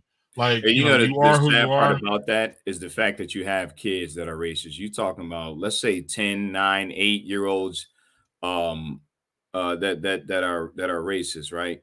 You ask yourself the question, which we know the answer: where did this come from? Obviously, the parents are teaching them something like that. That's not taught in my house. There's no way, because I'm too open of a person. Like black people, we accept everybody. It is what it is. We accept everybody. You come over, you pretty much immediately treat it like family. But I grew up in the hood, but I went to a mixed school, elementary wise. And by the time I got to middle school and high school was a little mixed, but middle school was all black people. But we welcome everybody. So my parents taught us to be welcome and open to anybody who treats you with respect and love. And when it comes to my kids, I tell them the same thing, man. Listen, you can't do the same things your friends do. But the fact that they'll have to deal with a child who's 8, 9, 10 years old, speaking the way they speak, because my daughter we moved out here, my daughter was 9. The little boy told her, "You can't sit next to me because you're not Italian." I said, like, what the fuck is going on here? Like, I had a lot of thoughts and stuff at it. Like when I was her age, I probably would have knocked the kid out. Most likely, I would have knocked him out just off GP. But the fact that that's still going on, like I'm not surprised, but I'm saying you're talking about kids. So you're teaching your kids this nasty ass behavior and ideology. And this is a deep, deep conversation. So I don't want to keep talking on it, but yeah, it's crazy. I'm gonna say that. It's crazy. And so I got one. You have some daddy duties coming up. Yeah, I don't know if you want to talk about that, but I have one question. We usually don't want to end on a serious note. We love talking serious shit. We do all the time. But at some point we definitely want to end with you feeling good, coming off the stream and all that. So do you have any unpopular food opinions? Like something that you're gonna say right now that will piss me and Doug off? Do you have anything? Like for example, Ren, I almost want to get a different co-host when Doug starts talking about how he doesn't like avocados. I almost really want that's not I just really want to dump his ass off for someone else. After all these years, I can't even still take that. I just can't. And we avocado is different. That's not for everybody. Okay, and that's fine, and that's why he hasn't been dumped ultimately. But we did have, we definitely had someone come on this stream to say they didn't like fucking gravy, and I don't know if we're gonna have that person back ever. So I'm not sure what the hell's going on. Do you have anything unpopular that you're gonna shock me and Doug with? That we're gonna like unfriend? We're gonna unfriend you. We just became friends with you. We're not going to unfriend you first and foremost. We might, depending on what it is. Though. We might. Even though I enjoy Martins and stuff like that, I don't want none of the German food that comes with it. It's not my palate. I don't want the sauerkraut, the bratwurst. Too bland for me. No, I can't do it. No brats. Nope. Not doing it. Not doing it. Can't do it. Not my taste buds. Just, huh? What about soft pretzels or schnitzel? Yeah, what about pretzels? I can do soft pretzels. I never had schnitzel before. My brother said it's good because he's been in Germany 3 times. My father been a couple times, been in the Air Force also. Yeah, but those are out. Those are outliers. I get your point about sauerkraut's in a that's kind of an acquired taste. It is, but like when I look at the presentation Sauerkraut. of the food that they're paying with the beer, it's not appetizing to me. It doesn't. Yeah. It doesn't. I'm black, and you know how we like our stuff. It's a certain way. It got to be looking like it's seasoned and everything. And when I see that, it looks like it was just boiled. And here you go. And I'm like, nah, I ain't fucking with that. I'm good. You're not wrong. Exactly. And I went to Hofbrauhaus 2 months ago. One of my good white friends, it's my brother of mine. He's opening up a brewery here. We went there for his birthday, and the waitress is like, hey, the server. I'm sorry, I don't want to say waitress, the server. It's like, are you hungry? You want anything? I'm looking at the menu. I'm like, hell no, I don't want none of this shit. I'll wait till I get home. I'll drink the beer, but I don't want none of this shit. So that's just me. You know what I mean? That's just me. As someone who grew up in Middle Pennsylvania, where it's Amish and Pennsylvania Dutch, which is German, you are not wrong. The lack of seasoning is real. It's salt and pepper, and that is pretty much it. There is not a lot of extra shit going on that. I'm good. Yeah, and now I will say that shit will fill you up because it's all fucking carbs. Yeah. But you are not getting a huge variety of flavors. That said, there's some things that I will eat the shit out of from that because I grew up on it. But yeah, I get you. I get you. What was that question before I go? I don't understand the question. How did yeah, I don't understand. No, he's talking about Ren from fucking Ren. Right. Fucking Manny. I told you, Manny is a nut, man. Yes. We love Manny. Well, you don't know the full name, but y'all do, so it's different. Right. So someone has to catch the replay. They love your beard. Thank you. Before I got one last question for you, and I should have brought it up earlier, but we can end with this. It's great. You put on your Instagram, your last Instagram post was you were at one of Doug's favorites, Southern Tier, talking about a collaboration. What the hell is going on with that? That's not me like putting any beer out. It's going to be in the Buffalo Beer Geeks thing. So we have a group on Facebook where it's, I don't know how many people in there. I'm gonna say 1,000. And every year they have a thing called the collaboration. So the fans and the geeks and the nerds, they collaborate with the local breweries in the area. And that range is a good 1.5-hour ride because Southern Tier is 1.5 hours from me. We have one here in Buffalo, but the original is 1.5 hours. So they just recently opened that one too, right? Yes, they did. Yeah. Yes, they did. Sorry to interrupt. So, no, you're good. You're fine. You get paired up with these breweries and you go out there and you talk to the brewers and stuff, and you just, decide on what beer you want, and then they brew it and you brew it with them.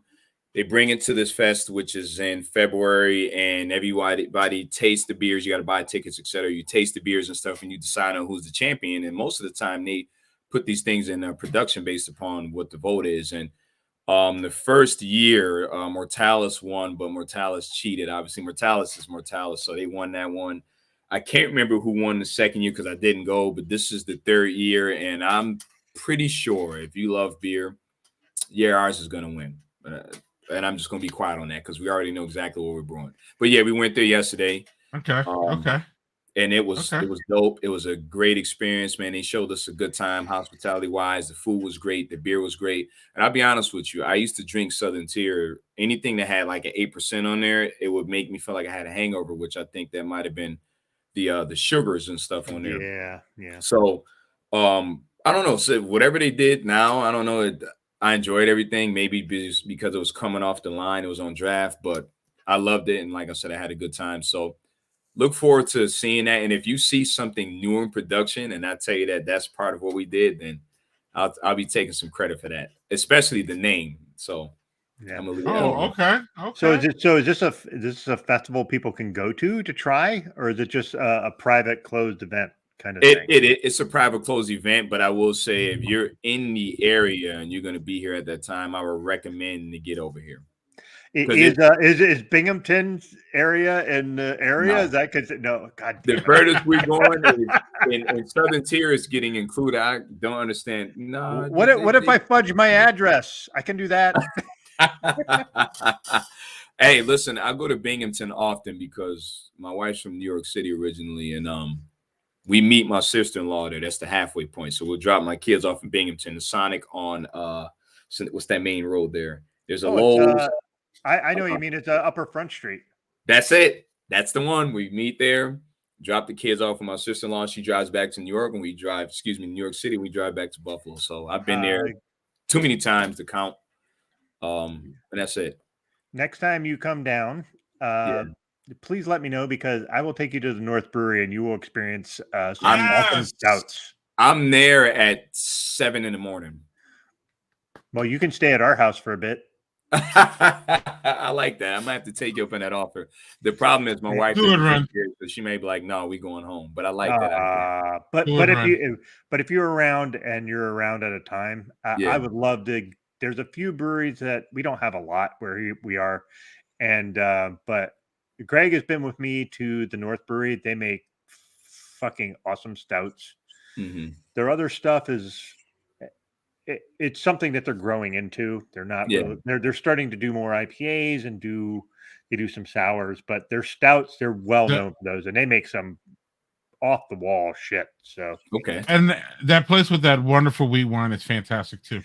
Yeah, so, they're moving an hour and a half. They're moving to Bath, which Ren, you might know where Bath. That's a little bit more your way. It's actually more towards Jamestown, but. Jamestown, hour and a half, hour and 45 minutes from me. Yeah, bring if you, yeah, we're not even gonna get. Well, hopefully, Ren will come back and visit us again, and we can get into that. Ren, this is seriously the last question. Is there anything that we didn't cover about you? Yeah, what anything else you want to put out? Anything that we missed? We talked about Black Nerd Friday. We talked about your brand. Anything else that you want to miss before you let us go? Or before we let y'all covered everything, man. I appreciate y'all having me on here. I really do, and allow me to showcase and highlight the things that I'm into and the things that I try to do for the future.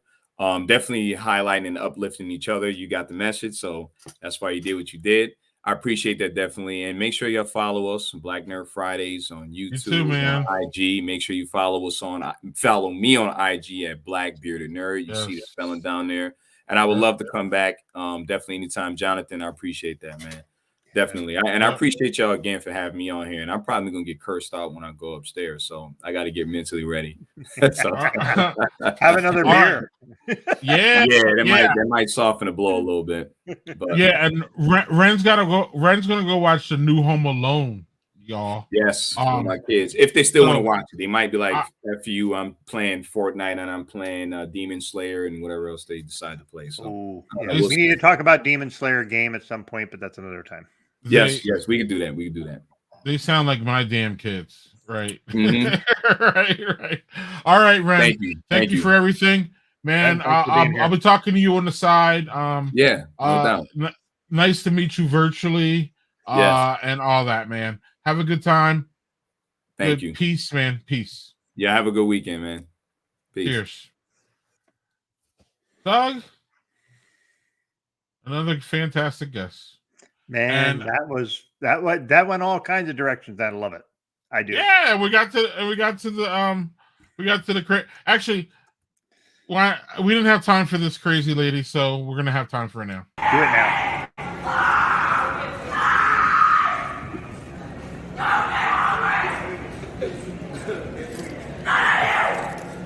Yeah, you might not want to go that way.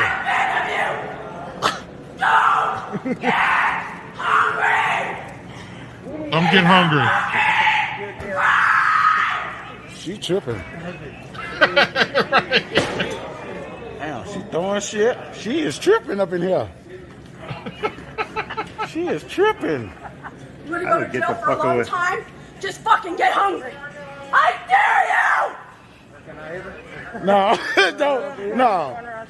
I dare you! Yeah, you don't do that, homie. Don't hit her. Get hungry! Walmart is crazy today. She's hungry. I'm gonna buy some food. Sir, please.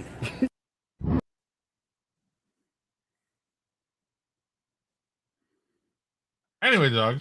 Hey man, I'm hungry. Don't get hungry, or apparently no. That sounded very like Walking Dead-ish.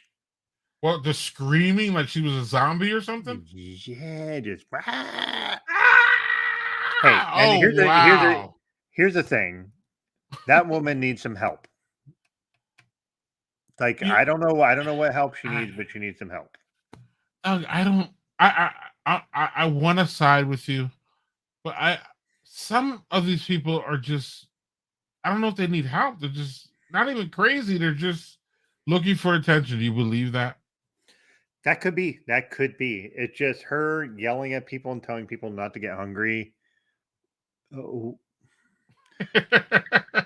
So, all right. So, can I delve into something that will help with my perspective on this? Oh, yes. You just have something to say. Yes. Yeah, remember. I do. Okay. Cool. Something I want to talk about, and I didn't want to interrupt Ren because Ren was here, and Ren's fucking that was super Fantastic. Love having them on. Fantastic. So I had a lot of time last night to contemplate some things that I've been thinking about. Last night yesterday I'm working on a project where we are replacing our fireplace, which nobody can see, which is right here. I have to basically build an alcove, and I am not I'm handy-ish. So I'm in the middle of like screwing some boards together, and my chest gets a nice little pain all the way across it, like this, right across the top. And I can feel my blood pressure just off. And I come upstairs.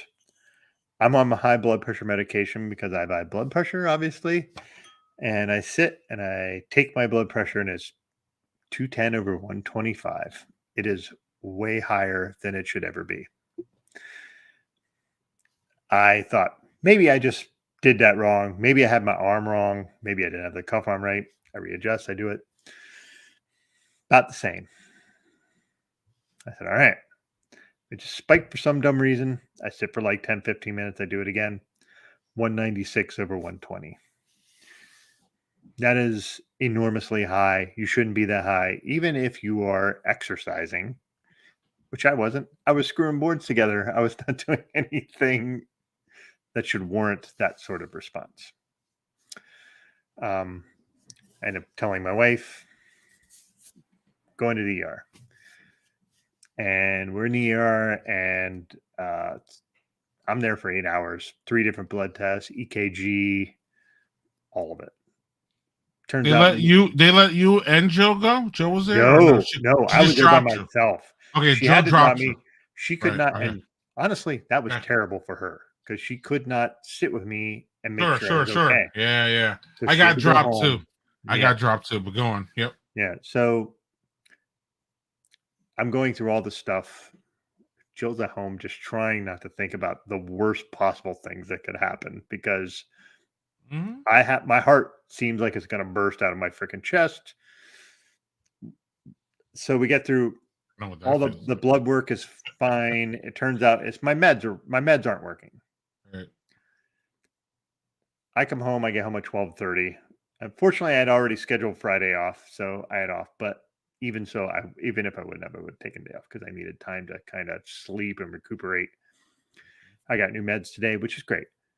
My point about all of this is specifically, guys, do not do the dumb shit I did where I was just like, I'm just going to power through this. It had been months that I've been feeling like off in ways that I can't explain. Just I was quick to anger. I was getting frustrated really easily. I was tired all the time. And I am not a person who gets tired. I'm a person that for most of my life, I'd tip to 11 or 12 and I get up at 5 or 6 and I was fine. I just need a little bit of sleep and I was good.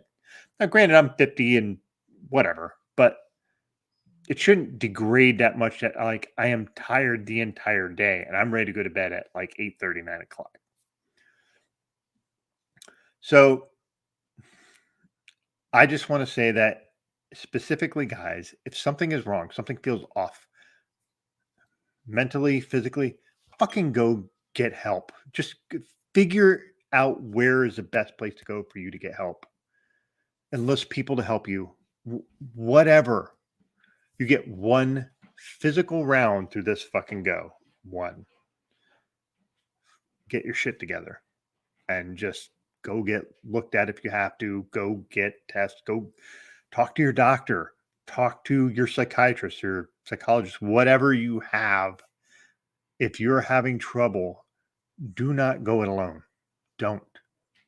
Just fucking don't. I struggled for months with this shit. And I just thought I could muscle through it. And I was an idiot and I shouldn't have. And I should have spoken up sooner. You get one go. Fucking make the most of it and fucking get help where you need. We agree on a lot. I couldn't agree with you more. And I'm not gonna say I should have said what you said already, but everything you said pretty much applies to everything I've been going through within the past few months. And really, I don't know, man. It just means a lot that you said that. And I don't know, not that I was afraid of saying what you said, because I'm not afraid of really saying anything. But at the same time, I wasn't open as much as you were to say what you just said. But everything you fucking said applies to me. But that's part of what you're saying. And that's part of the problem, is that we just all want to power through it. And if you remember, before I went to the hospital, my fucking dumbass was driving around with southern Wisconsin and going to fucking breweries. So I even still powered through. Remember, I went to Venture and I went to that country place, and then I went to fucking Hop House. And I was just really, even still at that point, trying, I couldn't go to Barrel and Flow, but I was still trying to fucking power through it and fucking do whatever the fuck I wanted to, even though my body was screaming, motherfucker, what the hell are you doing? And then I go in the hospital for 3 days and get back. And what do I try to do? I fucking messaged and was talking to Lauren about trying to get on that Friday and do this fucking dumb stream. And it is dumb in relation to what we're talking about. It's dumb. It's fucking idiotic. But you were in Iceland, so I didn't have you to be like, yeah, Doug, let's go. And you would have probably rolled with me because you just rolled. Right. And I wouldn't have said shit like, yeah, I'm fine, let's go. And Lauren was like, yeah, no, she's like, Lauren was apprehensive. And I can even show you the fucking text. She was like, look, if you want to roll, that's cool. I love you guys. I'll come on. We can bullshit. It'd be great. And I was like, yeah, let's go. And then I realized how fucking stupid it was. It might have even been stupid to fucking come back on with you the week later. But that is I am feeding into your point about how how did it get to 2? Holy shit. How we in society, especially men, we have to like that's part of the whole ego driven, and in my personal opinion, toxic masculinity of it all. Like there's some of that toxic masculinity shit going on there when you're just powering through. Meanwhile, your heart's saying, bitch, you better slow the fuck down. And so I commend you for bringing that up. I'm glad that you did. And I can't say enough about you and just your situation as far as you being comfortable on this stream with everybody watching to say what you said, because it takes a little bit of vulnerability. And we've been taught vulnerability lately with our wonderful guests. Not only Clint talked about it, who was after Clint talked about it too. See, we've had multiple guests talk about it, and it's important. Right. And I thought if we're talking about that with our guests, we need to do that ourselves. And that is not denigrating what your approach is, because everybody has their comfortability space. Everybody has their space. Like, I'm comfortable sharing this. I'm not comfortable sharing that. There's certain things you are. I don't think you need to be like, you were just like, hey, I had this and I'm good. And then you could keep whatever's personal to you, you keep personal to you. Yep. For me, it was just a realization that I was doing stuff to try to be a hero. in a way. It's not like I was trying to be a hero per se, just like I wanted to put up this persona of just strength to everybody, to my wife, to my kids. I'm just doing stuff. I'm good at doing stuff, and I am good at doing stuff. It's not that that's not the case. It just it's going to sound a little weird, but like when I was so we had this thing, and I'm building a wall, a frame, so I can put backerboard up and tile, right? Literally. Yeah, so I'm building it. I've never done it. I am doing stuff, and I've watched YouTube videos, and I'm doing all this shit, and I'm just trying to make it what I can. Except when I am screwing boards and just being like, okay, well, I'm just going to cut some boards in it. I am just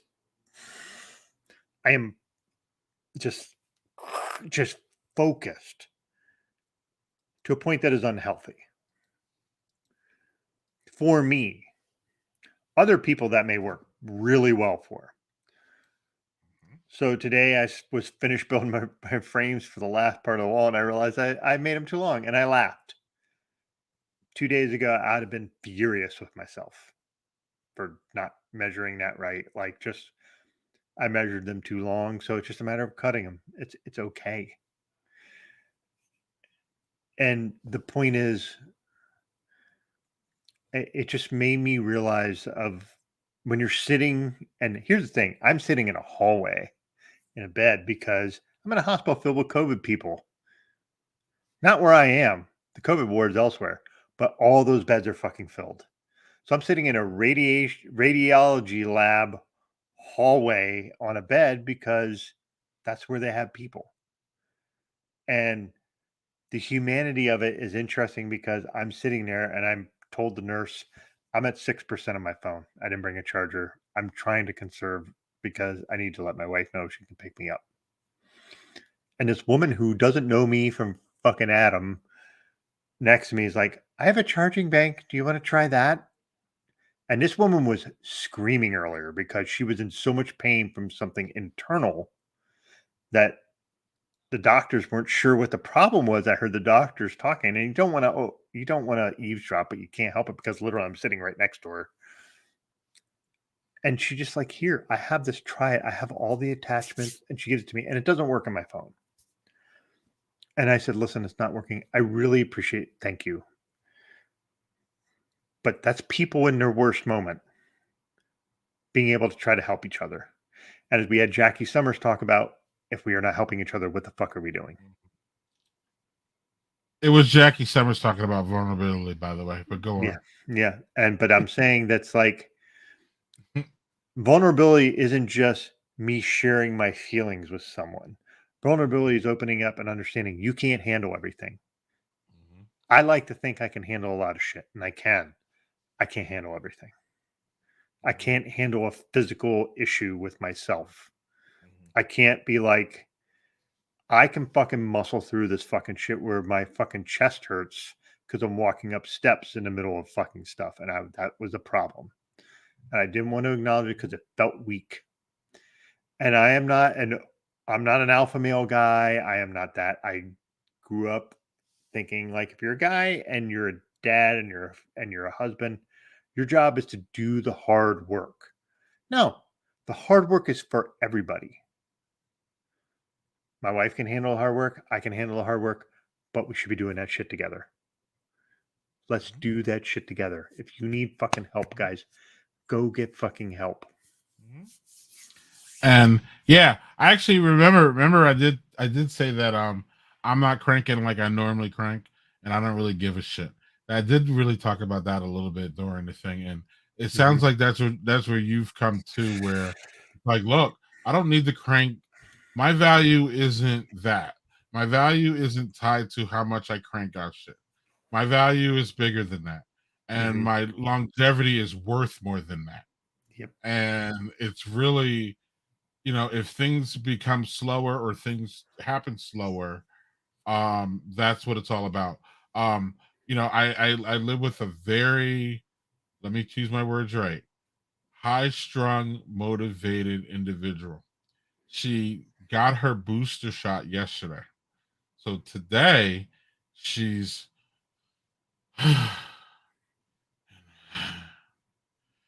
but yet she's still trying to do the things that she normally does. So we had to have a conversation where I told her that y'all, when I got back from the hospital, y'all told me basically to sit down and shut up in the nicest way possible. And that we got all this stuff. My kids are teenagers.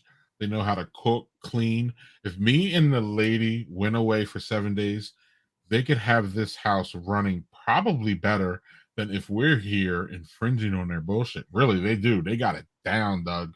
I ain't bullshitting you.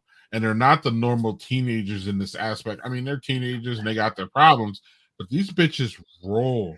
They could do 3 meals a day. They could do all that shit. So we had a conversation really blunt and quick about how she needs to sit her ass down and relax. And we got this today.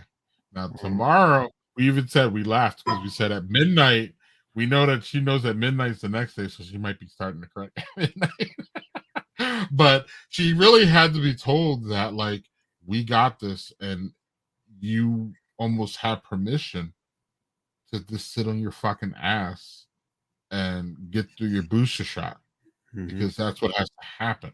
And I think, again, high motivated individuals who I think part of the problem is that we become tied to what we do, meaning, you know what I mean? So if we're not doing anything, then our worth drops. And that's just not the fucking truth, especially as you get older, So, damn, dog, we went from we're all over the place tonight. and it's okay. And if I could piggyback a bit on your worth thing, yes, that is something I struggle fucking mightily with because I have always felt like my worth is what I can do, what I can accomplish. How can I do this? How can I do that? Like when I get up, my first thing is I take the dog out and I make coffee. While I'm making coffee, I'm thinking, what is my day? What do I need to get done? Instead of just being like, it's morning, I just woke up. Let's have a coffee. Let's just sit for a minute. Let's enjoy the time we have. God, I suck at that. And listen, we all work. We all have to do things. There's always tasks we have to do. There's a mountain of laundry, pile of dishes. There's house projects. There's getting your kids here and there. If you can get that stuff done where nothing is disrupted, or if it is disrupted, it's slightly disrupted even. Who gives a shit? Shit's done. You're good. Your kids are going to be fine. As long as you give them the shit they need, and by shit they need, I mean love, attention, basic needs, you're going to be okay. Your spouse is going to be okay. As long as you communicate and you're there for them and they understand where you are. Tell them where the fuck you are. I fucking suck at that. I have a great wife. I have a fabulous partner who loves me and gets me. But there are times when I'm not like, there's things that are bothering me and I won't share them because I don't want to burden her, or I think I should be tougher than that, or I should be better than that, or whatever. Like, listen, it doesn't mean you should fucking bombard your partner with all the things that are bothering you. It just means like something's really at you or something's not right or whatever. Whoever you are with, you need to let them know this is an issue. It might not be an issue to them, but if you can talk to them and understand them and have them understand it's an issue for me.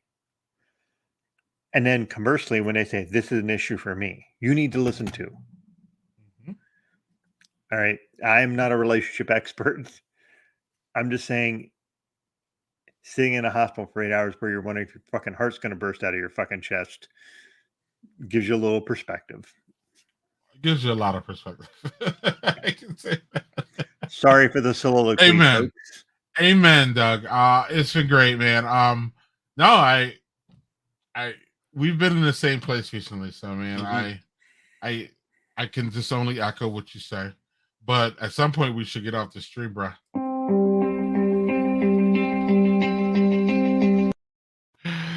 So one of the things that if y'all notice, people who have been around on the stream and do it, I've only been doing 2 beers since my hospital thing. And that's because again I've been taking it slow ish. And that's just how I even drink less during the week than I even do before. Me too. I Me too. rarely have a beer now. But again, I started this stream just so it would force me to have beer. People don't understand that. People think it's the opposite. People think I'm just some big fucking alcoholic. And I can have alcoholic tendencies when I'm on the road, meaning I'm drinking the whole time I'm on the road, not when I'm driving, obviously, y'all. But you know how I roll. Everybody knows it. If you roll with me, you know how it works. But I've been taking less. So whatever. Time for review. New Glarus Spotted Cow. If you don't know this beer, are you even a beer drinker? So we don't even really have to talk about that at all. Again, enough superlatives about it. Everybody, I mean, I don't know one person that really doesn't like that beer. I think there's a couple people that say I don't like it, but they've had it and they like it. So I have this orange greenie that I'm still sipping on right now, and I am liking it. The coconut did not come out like I was looking for, and I'm cool with that because I'm not a coconut dude. It's really at the end, big time cocoa nibs. Bring on the cocoa, bring on chocolate. Generally in beers, I mean, you can even overpowering chocolate in beers is fine with me. I know it's not fine with everybody else, but it's fine with me. Kind of like overpowering hops is fine with me. So, like, I love what Ren said. I like what I like, and I like it. Right? Didn't he say that? I love that. Right. So I like that beer. That's kind of a bit of a mantra with their show, right? You like shit, great. I don't care if it's fucking White Claw or water. Just fucking like what you like. In my little venture brewing, love them. Can't wait to there should be some news about that soon. As far as we go, but it's great. So what did you have and what did you like? Okay, so I am gonna basically it was like straight through what I went through. Basically I started with tiramisu stout. That was decent. I know our boy JHG loves this beer. It is not as much of a fan thing for me. It was good. Solid, not anything remarkable for me. Again. This is going to surprise you, but Mad Alpha was my second favorite. This was a little more cherry forward than some of the other years. So those of you who are not a fan of cherry in beer, you might not be as big a fan of this. But at whatever the fuck percentage it is, which is high, this year it is 11%. Some years is 10, some years is more. It's super drinkable. So the winner, and a very clear winner, was the salted caramel Dragon's Milk. Oh Lord, that was fucking outstanding. Again, Dragon's Milk is just such a good beer, and I gotta go try to find that. And they're as I said, when they put adjuncts and stuff, it almost always works. That is if you could take a base beer that is fucking awesome all on its own and add adjuncts and not take away from the beer itself, that's skill, man. That is really skill. Doug, it doesn't at this point, it doesn't fucking matter when it doesn't work because it works all the damn time. That's where I'm at with them. I've been skeptical of it. I went there and told them I was skeptical of it, and I was and you were wrong. And I was wrong, right? And it was great. And part of the reason I knew I was wrong going in to talk to them about it, but it was more about me communicating to them that like y'all just keep doing what you're doing. Like it may look crazy, it may feel crazy, but you got the formula down, pun intended. And it doesn't really matter if it's orange and what's that one I can criticize? Orange chocolate. Yes. And that was like the things that they made. Like, you ever see the things that were like orange chocolate balls and you crack them and then they break into pieces and you just eat it? It's like a Christmas and that shit thing. worked. That shit worked. It was delicious. It was delicious. Right. I didn't even like the the one that my family liked. What was that? I forget. Was it tiramisu? It was something, and I didn't like it, but my family liked it. And by my family, I mean my kids. And they had it, and they were like, "Wow, this isn't real. This is pretty good." And I'm like, "See, this is the point. Is that it works every time, and they're wizards at it. And it's good to see that they're still wizarding." So the thing is, I will say the last year, and I don't know if it's COVID related because they have a lower staff or whatever. Their adjuncts this year have been much safer, and that's okay because it's still fucking good. They have not been swinging for the fences with these, whereas for a few years they were doing some wild shit, and all of it worked. The one that didn't work was the hibiscus, but that's another matter. But yeah, or maybe the brewmasters changed. You never know. That's fair too. Yeah. Right. All right. So, Doug, next week we don't have a promo for it, but next week we have food scientist, our friend Jeffrey Bernstein. Always a good time. Yeah. We always learn. Guy. We always learn a lot. Well, he's every guy for food, but you know what I mean. Like we love he's our Thanksgiving guy, as you stated correctly, because he gives us tips, tricks, and all that. And I don't know about y'all, but we usually go out on Thanksgiving, and this year we're actually gonna cook our whole meal, it seems like. So I'm gonna need some more tips. But we use Jeffrey's mac and cheese. That's our staple at this point. It's Jeffrey's baked mac and cheese. It's our staple. I need to look at that because this year I think Joel and I have decided to do a brisket for Thanksgiving Day. Good luck. No, man, I make a good brisket, but this year what's going to be different is I actually finally bought butcher paper, and I want to wrap it in that instead of foil, and I want to see how that goes.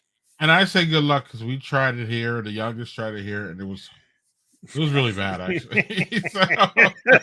He said it was a little dry. It was bad. It was chew. It was so chewy you couldn't chew it. You ever? So he made jerky. Yeah, but it wasn't good. It was terrible. Hey, you know what? Here's the thing. You can't know until you try stuff, right? Right. But the reason I was like, ooh, is because like I think on Thanksgiving, like you should try things that you should know so you make sure you got it. Like you don't want to fuck up anything on Thanksgiving dinner. Like that's like the almost quintessential dinner that like you can't listen, even on Christmas, you can fuck that shit up and go get Chinese. So like you know what I'm saying? Like Thanksgiving is like that one where everybody comes over and we were talking about not stressing about the bullshit in life, but that's one day that like I don't know. And that's why it's always been easier for us to be like, let's go out and eat. Because if they fuck it up, then we can scream about it. So then if I fuck it up, I'm not going to feel like an asshole that we don't have food for like dinner or whatever. But like, it ain't even about that anymore. Again, we're just going to be happy that we're, all together. But at least all four. See, we're at the point that we're all four of us can cook. So like you do this, you do this, you do this, you do this, and we'll come together and make a dinner. So we'll all talk about it next week. For Jeffrey, and Daniel's already excited.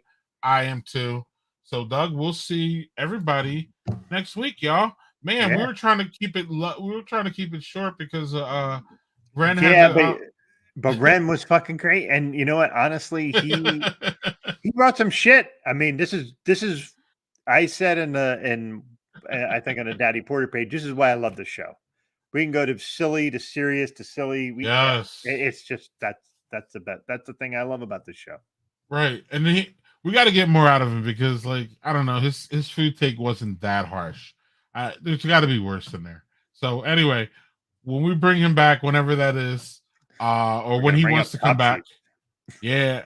Yeah. We didn't even get to that.